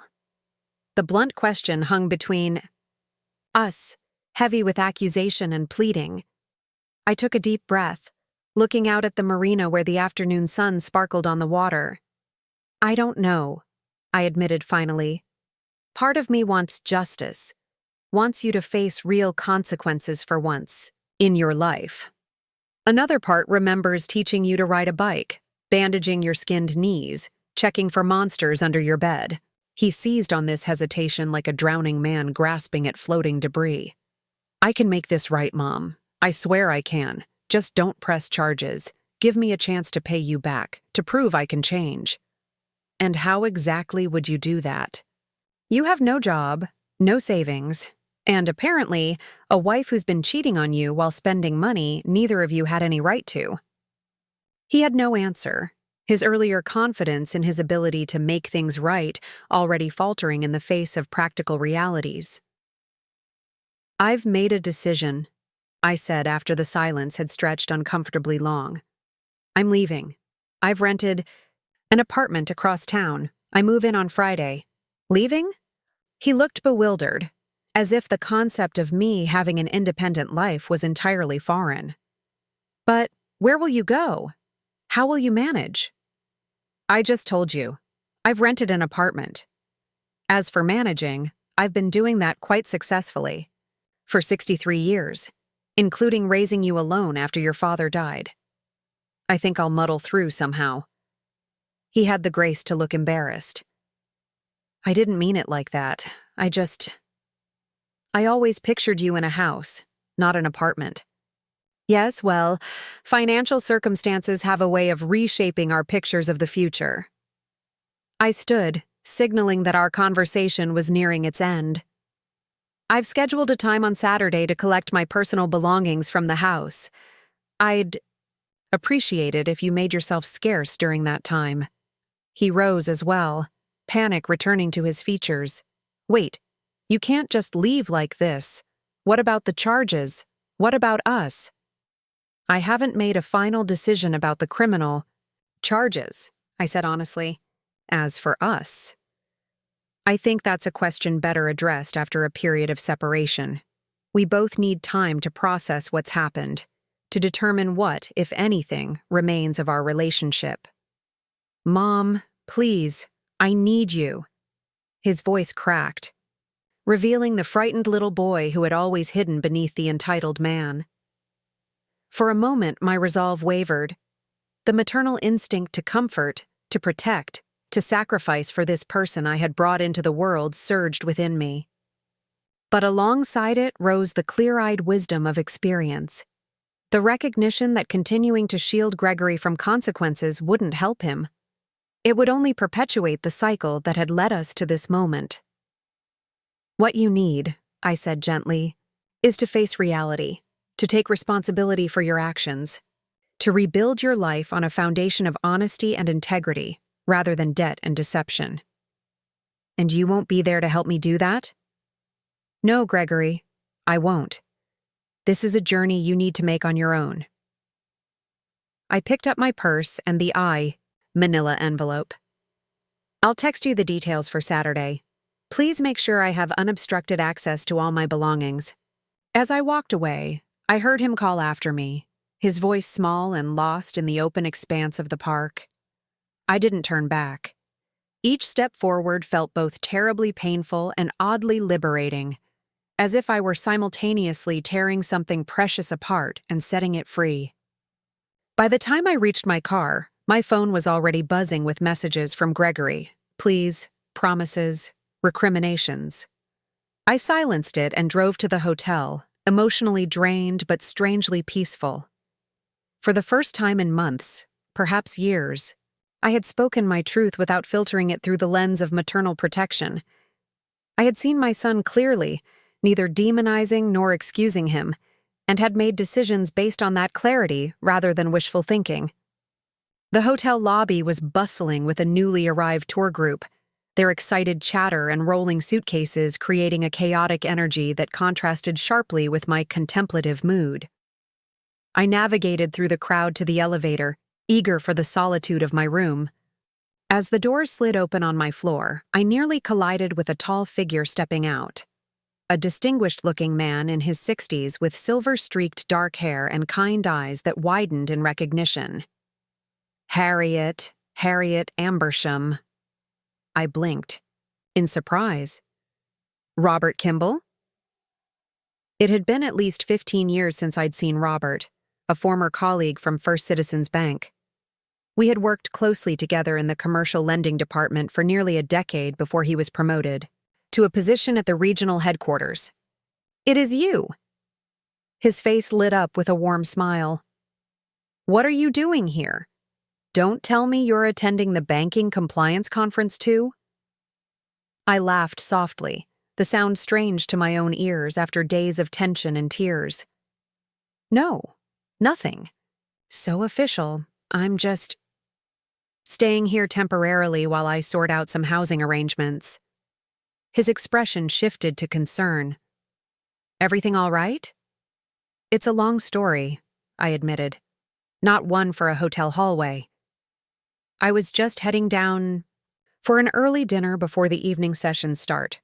Would you care to join me? I'd love to catch up. Under normal circumstances, I might have declined, retreating to the comfort of solitude rather than explaining my complicated situation to an old colleague. But something in Robert's genuine warmth, combined with my emotional exhaustion from the confrontation with Gregory, made the prospect of friendly company unexpectedly appealing. I'd like that, I said. Just let me drop off these documents and freshen up. Shall I meet you in the restaurant in 20 minutes? As I washed my face and reapplied minimal makeup, I found myself wondering what Robert would think of my situation. Would he see me as a victim, a fool who should have known better than to trust her own son with financial matters? Or would he understand the complex emotional dynamics that had allowed the exploitation to occur despite my professional background? The restaurant was moderately crowded when I arrived, but Robert had secured a quiet corner table. He stood as I approached, pulling out my chair with an old-fashioned courtesy that reminded me of Thomas. We exchanged the usual pleasantries while studying menus and ordering, but once the waiter had retreated, Robert leaned forward with genuine interest. So, temporary housing arrangements? That sounds ominous. I hesitated, unsure how much to share, then decided on honesty. I've recently discovered that my son and daughter-in-law have been systematically stealing from me. I've moved out of their house and am in the process of securing my remaining assets while I decide whether to press criminal charges. Robert's eyebrows shot up, but to his credit, he didn't immediately pepper me with questions or express shock at my bluntness. Instead, he nodded thoughtfully. I'm sorry, Harriet. That must be incredibly difficult, especially given your background in banking. That's the irony, isn't it? 40 years helping people manage their finances, spotting fraud, protecting the bank's interests, and I completely missed what was happening in my own accounts. It's different when family is involved, he said gently. The professional filters we apply to strangers don't work the same way with people we love. His understanding, free from judgment, loosened something tight in my chest. Over the next hour, as we ate and shared a bottle of wine, I found myself telling Robert the entire story, from Gregory's job loss to the dinner parties where I was relegated to the kitchen, from the discovery of the unauthorized transfers to my final confrontation. With Gregory in the park, Robert listened attentively, asking occasional clarifying questions, but mostly allowing me to process the narrative in my own way. When I finished, he shook his head slowly. You've been through the ringer, Harriet. How are you really holding up? The simple question, asked with genuine concern rather than perfunctory politeness, nearly undid me. I blinked rapidly, fighting sudden tears. I'm managing, I said finally. One day at a time. I've rented an apartment, contacted the necessary legal and financial entities, created a plan for moving forward. The practical aspects are straightforward enough. And the emotional aspects? I traced the rim of my wine glass, considering. Those are messier. I vacillate between rage and grief, between wanting justice and wanting to protect my son despite everything he's done, between mourning the relationship we had and recognizing that perhaps that relationship existed only in my imagination. That's entirely natural, Robert assured me. You've experienced a profound betrayal from the person you should have been able to trust most. That's not something you process overnight. No, it isn't, I agreed. The hardest part is examining my own role in creating this situation. Not that I blame myself for their actions, I added quickly, but I've been reflecting on the patterns I established over the years, the ways I enabled Gregory's financial irresponsibility long before it escalated to outright theft. Robert nodded. That's an uncomfortably common dynamic between parents and adult children. We want to help, to smooth the path for them, and sometimes we don't recognize when our help becomes harmful. Exactly. I felt a rush of gratitude for his understanding. I've been his safety net for so long that he never developed the skills or mindset to function without one. And now, at 42, he's facing a financial and legal reckoning that might have been avoided if I'd allowed him to experience smaller consequences earlier. Hindsight has perfect vision, Robert said with a rueful smile. But predicting which small indulgences will lead to major problems isn't so easy, especially when you're parenting solo. No, it isn't, I acknowledged. Though in retrospect, the warning signs were there. The pattern was established long before Melissa entered the picture, though she certainly accelerated it. We continued talking as the restaurant gradually emptied around us, moving from the specifics of my situation to broader reflections on parenting, aging, and the unexpected turns life takes in its later chapters. Robert shared that he had been widowed 3 years earlier and was still adjusting to life on his own. The conference circuits help, he admitted. Keeps me busy, gives me a reason to dress properly and engage with the world, rather than rattling around my empty house talking to myself. I can understand that, I said. I'm a bit apprehensive about living alone again after so many years. Even with all the tension and discomfort of the past few months, there were other people in the house. Voices, movement, life. It's an adjustment, he acknowledged. But there are compensations. The freedom to structure your day exactly as you please. The peace of knowing that everything is exactly where you left it. The luxury of eating ice cream straight from the container, at midnight without judgment. I laughed. A genuine laugh that felt like the first in ages. I'll keep that last one in mind. As we finished our coffee, Robert hesitated, then said, I don't mean to overstep, but I'm going to be in town for the next 3 days for this conference. If you'd like company for dinner again, or if you need any practical assistance with your move, I'd be happy to help.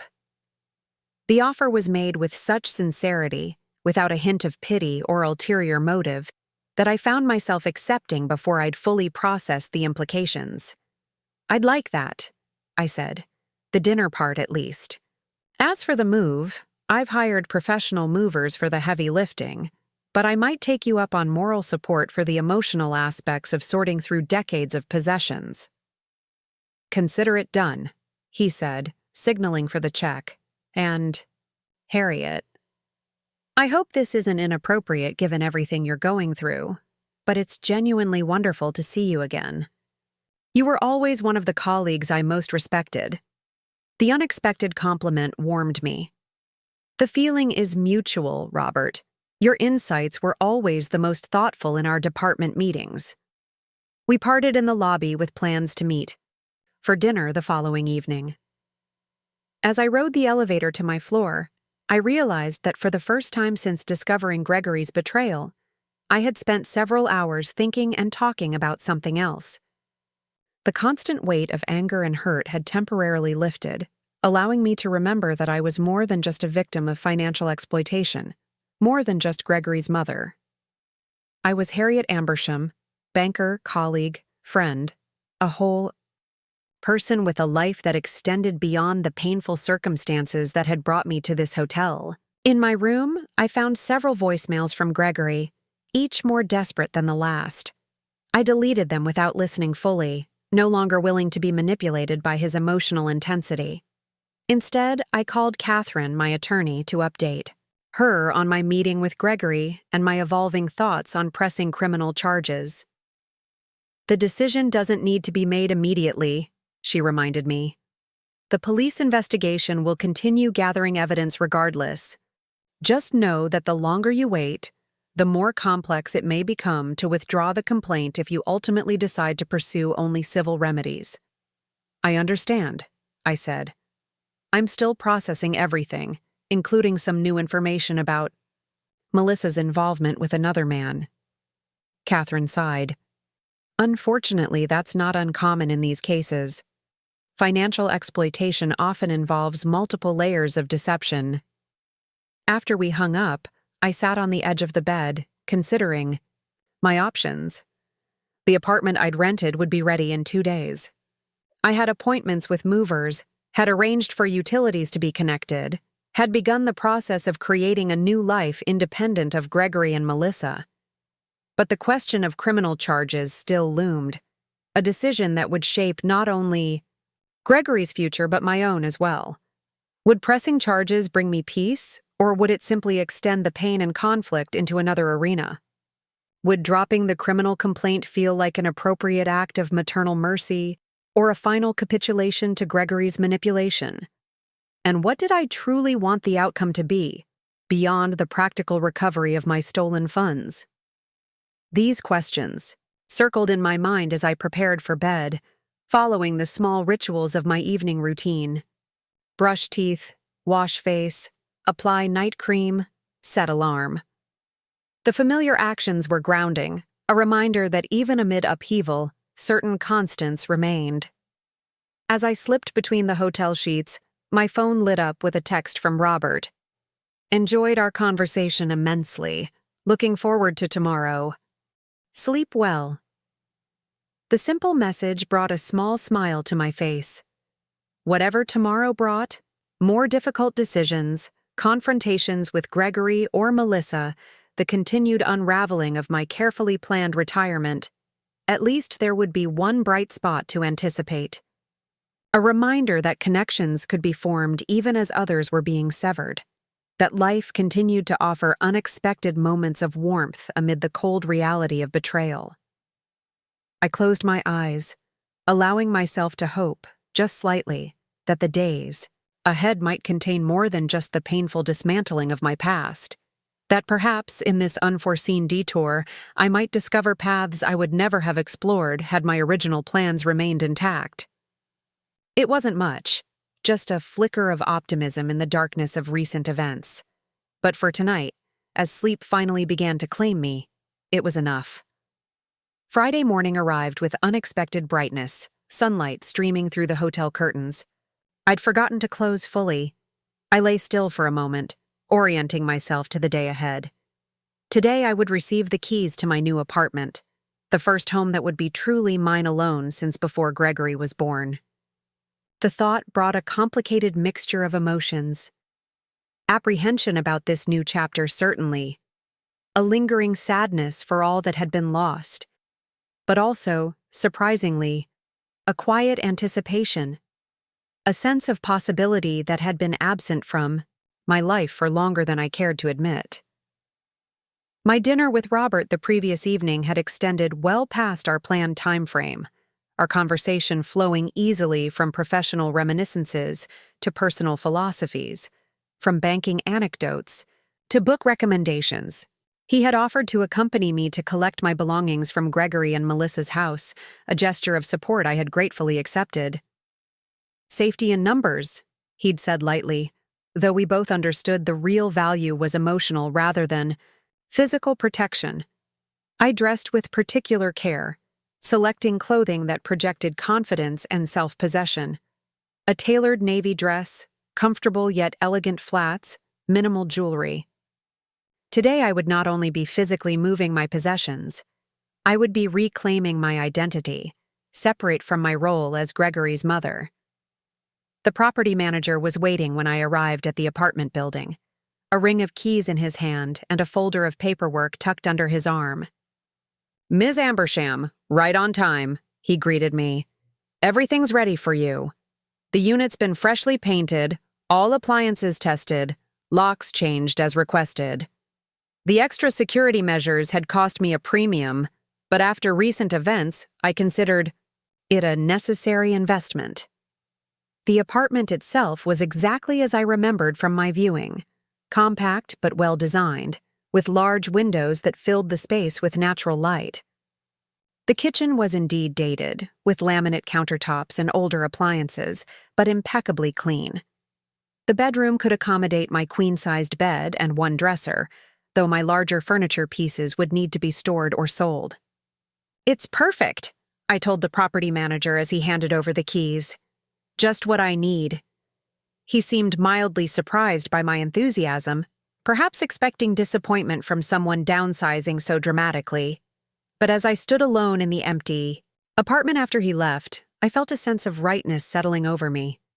This space would become whatever I chose to make it, a reflection of my tastes, my needs, my life.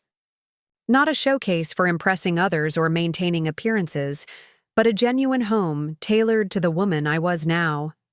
I spent the next hour measuring spaces and making notes, planning the most efficient arrangement for the limited furniture I would be bringing from Gregory's house. The movers would arrive tomorrow afternoon, following my morning retrieval of personal items. Everything was organized, each step of the transition carefully choreographed to minimize chaos. My phone rang just as I was locking the apartment door. Detective Rivera's name appeared on the screen. "Mrs. Ambersham," he began when I answered. "I wanted to update you on our investigation. We've completed our review of the financial records and have compiled sufficient evidence to recommend charges against both your son and daughter-in-law." Though I had been expecting this, hearing it stated so definitively sent a chill through me. What specifically would they be charged with? For your son, financial elder abuse, theft, and conspiracy to commit fraud. For your daughter-in-law, all of those plus forgery and identity theft related to the second mortgage. The district attorney will make the final determination, but based on the evidence we've gathered, these charges are likely to proceed. I leaned against the wall of the hallway, suddenly needing the support. And if they're convicted, given the amounts involved and the deliberate, systematic nature of the exploitation, they would likely face significant penalties. For your daughter-in-law in particular, with the forgery and identity theft components, there could be prison time involved. Prison. The word hung in the air, heavy with finality. Melissa in prison. Gregory potentially joining her. My son, the little boy I had raised, taught to ride a bicycle, helped with homework, nursed through childhood illnesses, behind bars. "Mrs. Ambersham, are you still there?" Detective Rivera's voice brought me back to the present. "Yes, I'm here, just processing. I understand this is difficult. Many victims in your situation struggle with the reality of pressing charges against family members. However, I want to emphasize that what they did was not a momentary lapse in judgment or a misunderstanding. The evidence shows a calculated, prolonged campaign of financial exploitation targeting you specifically because of your vulnerability as a parent." His bluntness was clarifying in its way. He was right. This wasn't a single mistake or a misunderstanding. It was a deliberate pattern of deception and theft, executed over months by the people who should have been most protective of me.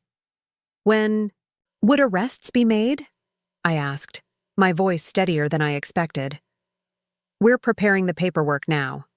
Barring any unexpected developments, we would likely execute the arrests early next week." Early next week.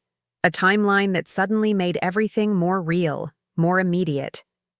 "Is there anything else I need to do at this point?" I asked. "Not at the moment. If the district attorney has any questions about your statement or the documentation you've provided, they'll contact you directly. Otherwise, you'll be notified before any arrests are made." After we ended the call, I stood motionless in the hallway, my new apartment keys clutched in one hand, my phone in the other. The contrast wasn't lost on me. Symbols of my new beginning, alongside the instrument that had just confirmed the legal destruction of my son's life as he knew it. Was I really going to let this happen? Could I live with myself if Gregory went to prison because of my testimony? Could I live with myself if I enabled him to escape consequences yet again? The questions circled as I drove back to the hotel, a migraine beginning to pulse at my temples. I needed advice from someone who wasn't directly involved, someone who could see the situation clearly without being blinded by either professional obligations or emotional entanglements. Robert was waiting in the hotel lobby when I arrived, his conference badge still hanging around his neck. We had planned to have lunch before his afternoon sessions began. "Harriet? What's wrong?" he asked as soon as he saw my face. "The police are moving forward with charges," I said, sinking into a lobby chair. Arrests could happen as early as next week. He sat beside me, concern evident in his expression. And you're having second thoughts? I don't know what I'm having, I admitted. Part of me believes Gregory and Melissa deserve whatever penalties the law prescribes. They knew exactly what they were doing. They exploited my trust deliberately and repeatedly. But another part of me keeps seeing Gregory as a child, remembering all the hopes I had for him, wondering where I went wrong as a parent. Robert nodded thoughtfully. It's not an either-or situation, you know. You can recognize that they deserve consequences while still feeling conflicted about being the one to initiate those consequences. But it is either-or in practical terms, I pointed out. Either I continue with the criminal complaint, in which case they likely face severe penalties, or I withdraw it, in which case they essentially get away with stealing my life savings. Are those really the only options? What about the civil case your attorney mentioned? I sighed. Catherine believes we have a strong civil case, but collecting any judgment would be difficult. They have no liquid assets, massive debt, and Gregory's employment prospects are questionable even without a criminal record. I might win on paper, but never see a dime. And more importantly, Robert suggested gently, a civil judgment wouldn't provide the sense of justice, of consequences, that you're seeking. Exactly. I was grateful for his perceptiveness. It's not primarily about recovering the money, though that matters. It's about there being real consequences for what they did. About breaking this lifelong pattern where Gregory does something terrible and I clean up the mess, shielding him from the fallout. That's understandable. But Harriet, whatever you decide about the criminal charges, you've already broken that pattern in the most important way. You've removed yourself from the situation. You've refused to continue enabling his behavior. You're establishing boundaries and independence regardless of the legal outcome. His perspective was clarifying, helping me separate the various threads of my conflict. The practical question of recovering funds, the emotional need for justice, and the deeper issue of redefining my relationship with Gregory. Thank you, I said sincerely. That helps me see things more clearly. We moved to the hotel restaurant for lunch, our conversation shifting to more immediate practical matters. My apartment setup, the logistics of tomorrow's move, the items I most wanted to retrieve from Gregory's house. I made a detailed list, I explained, showing him the notepad where I'd mapped out the house by room, with specific items identified in each. I want to be efficient, in and out as quickly as possible. Smart approach, he approved. Minimizes both confrontation time and the risk of forgetting important items in the emotional stress of the moment. After lunch, Robert returned to his conference sessions, and I spent the afternoon purchasing essentials for the new apartment: shower curtain, bath mat, cleaning supplies, basic pantry staples. The mundane shopping was oddly therapeutic, anchoring me in ordinary life while much larger questions remained unresolved. That evening, against my better judgment, I listened to the latest voicemail from Gregory. His voice was ragged, desperate. "Mom, please call me back. Melissa's left. She took her clothes, her jewelry, emptied our joint account. She's not answering my calls. I don't know what to do. I need your help, please." So Melissa had fled, likely spooked by the police investigation and my revelation about her affair with Julian Reeves. I wasn't surprised. She had always struck me as the type to abandon a sinking ship, taking whatever valuables she could carry. I didn't call Gregory back. There was nothing I could offer him now, no financial rescue, no advice that wouldn't sound hollow given our current circumstances, no comfort that wouldn't implicitly excuse his actions. Instead, I texted him a brief factual message. "We'll be at the house tomorrow at 9 a.m. to collect my personal belongings. Please ensure I have full access." His response came immediately. "I'll be here. We need to talk." I didn't reply. There was nothing left to say that would change the fundamental reality of our situation. The time for talks, for explanations, and justifications had passed. Now we were simply executing the logistical details of a relationship's dissolution. Sleep eluded me that night, my mind cycling through memories of Gregory's childhood, searching for moments when I might have intervened differently, when I might have guided him toward becoming a different kind of man.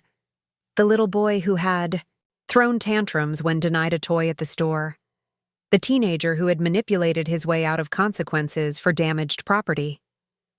The young adult who had maxed out his first credit card within weeks of receiving it, expecting me to cover the balance.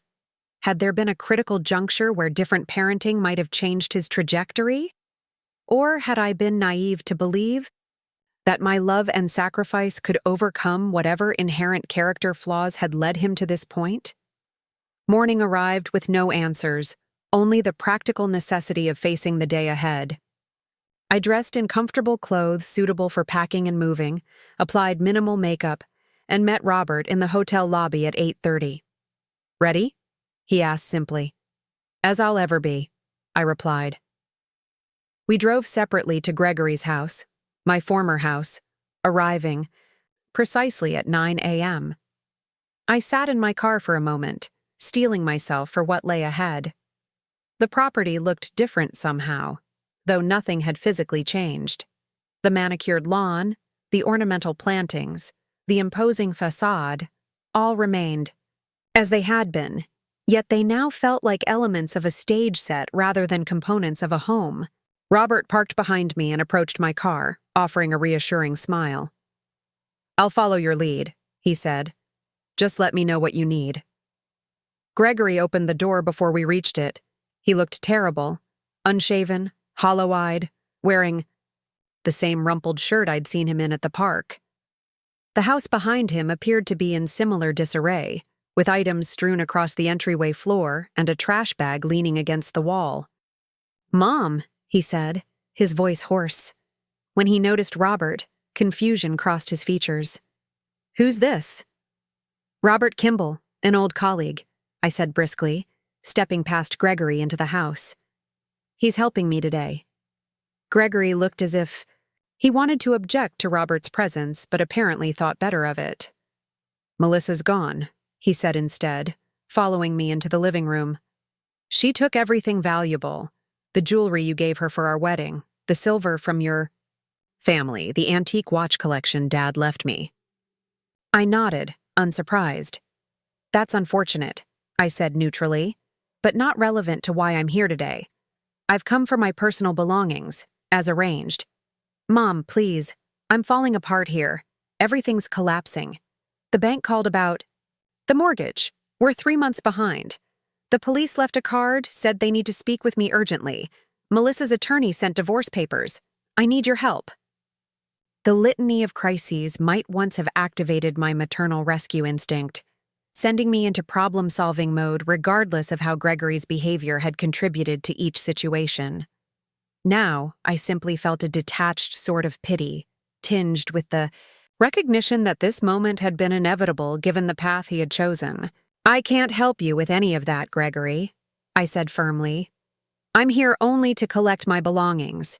I've allocated 2 hours for this task, and I intend to stick to that timeline." His face crumpled. "You're really going through with it, aren't you? Pressing charges, letting them arrest your own son." "The police investigation is proceeding based on the evidence," I said carefully. "What happens next is largely out of my hands." "That's bull," he spat, a flash of the old entitlement, breaking through his desperation. "One word from you and they'd drop it. You know they would." "Perhaps," I acknowledged. "But I haven't spoken that word, have I?"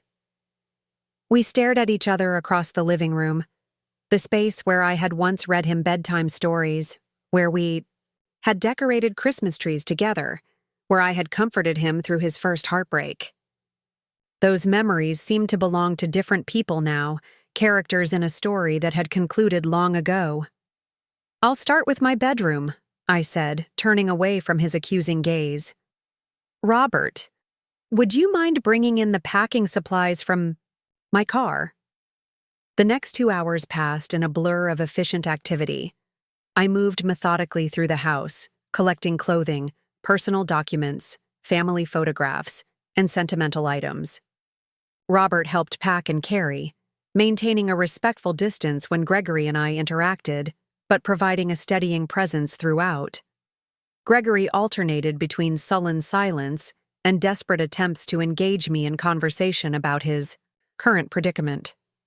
I responded with brief, neutral acknowledgments, refusing to be drawn into a discussion that could only cycle through the same territory we had covered at the park. In what had once been my home office, now converted to a storage room, I found boxes of family memorabilia that I had feared might have been discarded, photo albums from my childhood, my parents' wedding album, letters my father had written to my mother during his military service. "You kept these," I said, surprised to find them intact. Gregory, hovering in the doorway, shrugged. "Melissa wanted to throw them out, said they were just taking up space. I told her they were important to you. A small kindness amid the greater betrayal."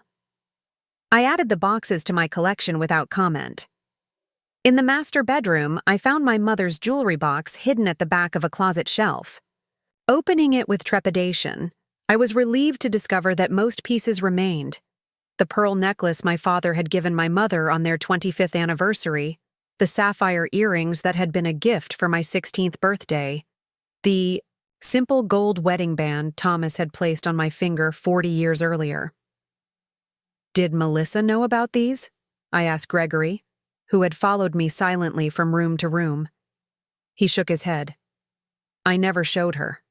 I kept them separate from the rest of the jewelry. Another small act of protection, insufficient to balance the greater harm, but noteworthy nonetheless."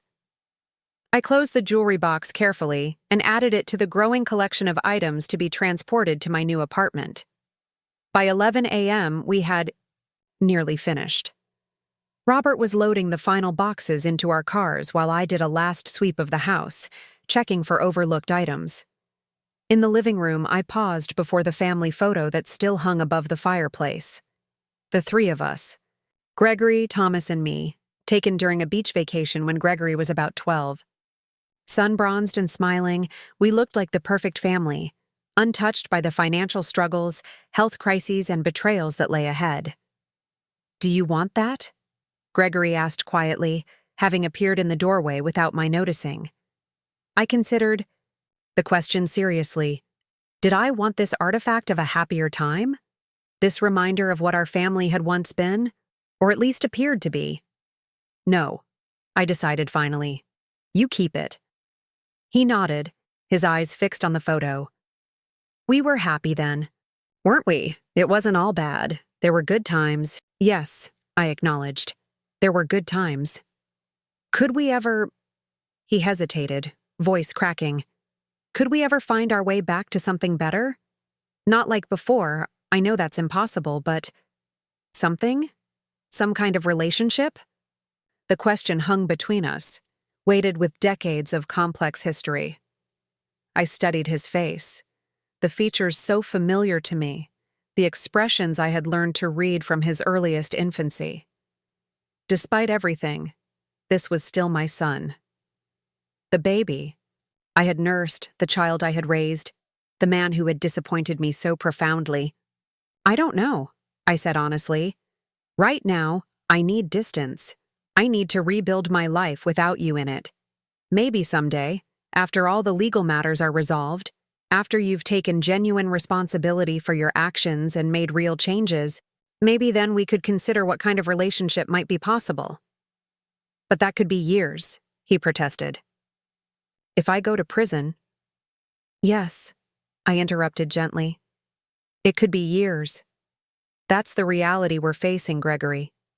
Actions have consequences, and some consequences can't be undone or shortcut, no matter how much we might wish otherwise."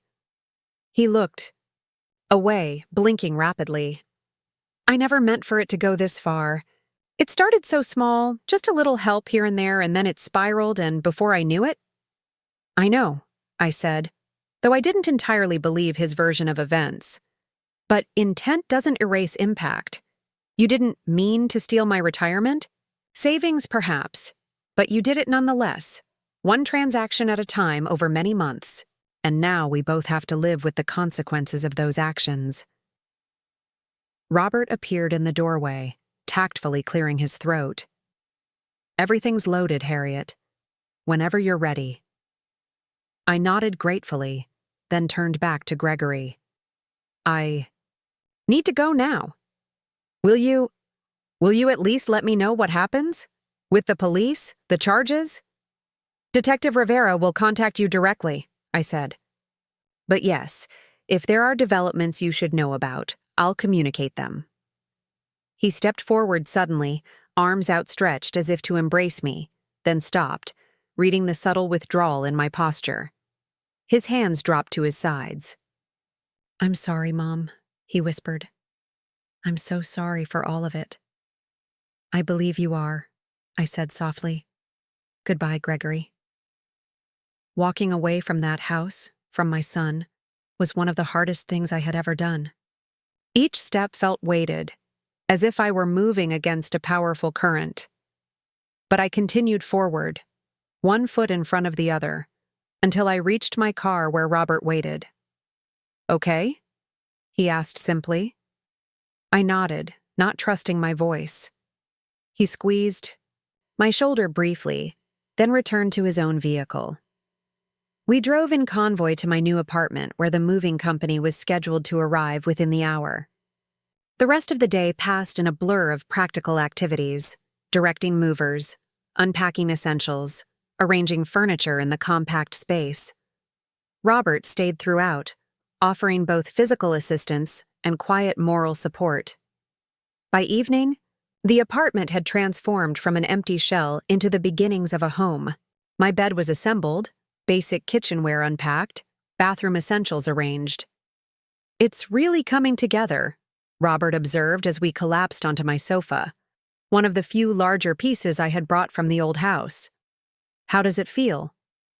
Surreal, I admitted, like I'm living someone else's life, but also right, somehow, like I'm finally being honest about who I am and what I need, rather than organizing my existence around someone else's demands. He nodded understandingly. That's a profound shift. It takes time to fully inhabit that new reality. I keep waiting for the regret to hit, I confessed. For that moment when I question everything, when I wonder if I've made a terrible mistake by pursuing the charges, by cutting ties with Gregory, by starting over at 63. And has it? Not yet. There's sadness, certainly. Grief for what might have been, for the relationship I thought we had, but not regret for the decisions I've made since discovering the truth. Those are different emotions, he agreed, though many people conflate them. We ordered takeout for dinner, eating directly from containers as we sat on the floor of my new living room, my dining table not yet assembled. The casualness of the meal, the absence of pretense or performance, felt liberating after months. In Gregory and Melissa's showcase home, where every meal was an exercise in maintaining appearances. As Robert prepared to leave, he hesitated at the door. I know this is probably premature, given everything you're processing, but my conference ends tomorrow. I'll be heading back to Westlake on Sunday. I'd like to stay in touch if that's something you'd be open to. The request was made with such careful respect for my current circumstances that I found myself smiling. I'd like that very much, Robert. In fact, I was dreading saying goodbye so soon after reconnecting. Relief flickered across his features. Excellent. Perhaps we could have dinner next weekend. I know a fantastic Italian place in Westlake, only about an hour's drive from here. That sounds lovely, I agreed. A nice incentive to get through the first week in my new place. After he left, I continued unpacking, finding places for treasured possessions in my downsized space.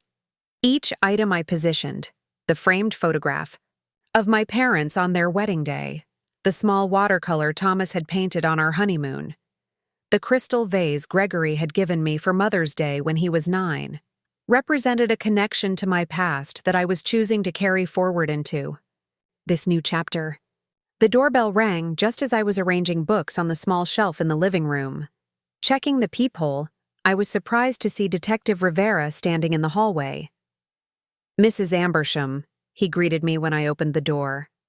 "I apologize for the late visit, but there have been developments in your case that I thought you should know about immediately." I invited him in, offering him the only chair while I perched on the edge of the sofa, surrounded by half-unpacked boxes. "What's happened?" I asked, anxiety tightening my chest. "We arrested your daughter-in-law this afternoon," he said without preamble. "She was attempting to board a flight to the Cayman Islands with approximately $120,000 in cash and jewelry." "The Caymans," I repeated, unsurprised by Melissa's choice of a non-extradition country. "And the money and jewelry?" "Based on the descriptions you provided in your initial report, much of it appears to be property taken from your home. The cash likely represents proceeds from the fraudulent activities, possibly liquidated assets purchased with the stolen funds." I nodded, processing this information. "And Gregory? Have you arrested him as well?" Detective Rivera shook his head. "Not yet. Given that your daughter-in-law was clearly attempting to flee the jurisdiction, we accelerated her arrest. Your son remains under investigation, but the district attorney is now considering the possibility that he may have been less directly involved in certain aspects of the fraud than initially believed." "You mean the forgery and identity theft," I clarified. "Precisely. While he clearly participated in and benefited from the financial exploitation, the evidence suggests that the more sophisticated elements of the fraud, the forged documents, the second mortgage, the creation of hidden accounts, were primarily your daughter-in-law's doing." This aligned with my own suspicions. Gregory had never possessed either the attention to detail or the financial sophistication required for such elaborate schemes. His participation had likely been more opportunistic than strategic, taking advantage of funds Melissa made available, without questioning their source too closely.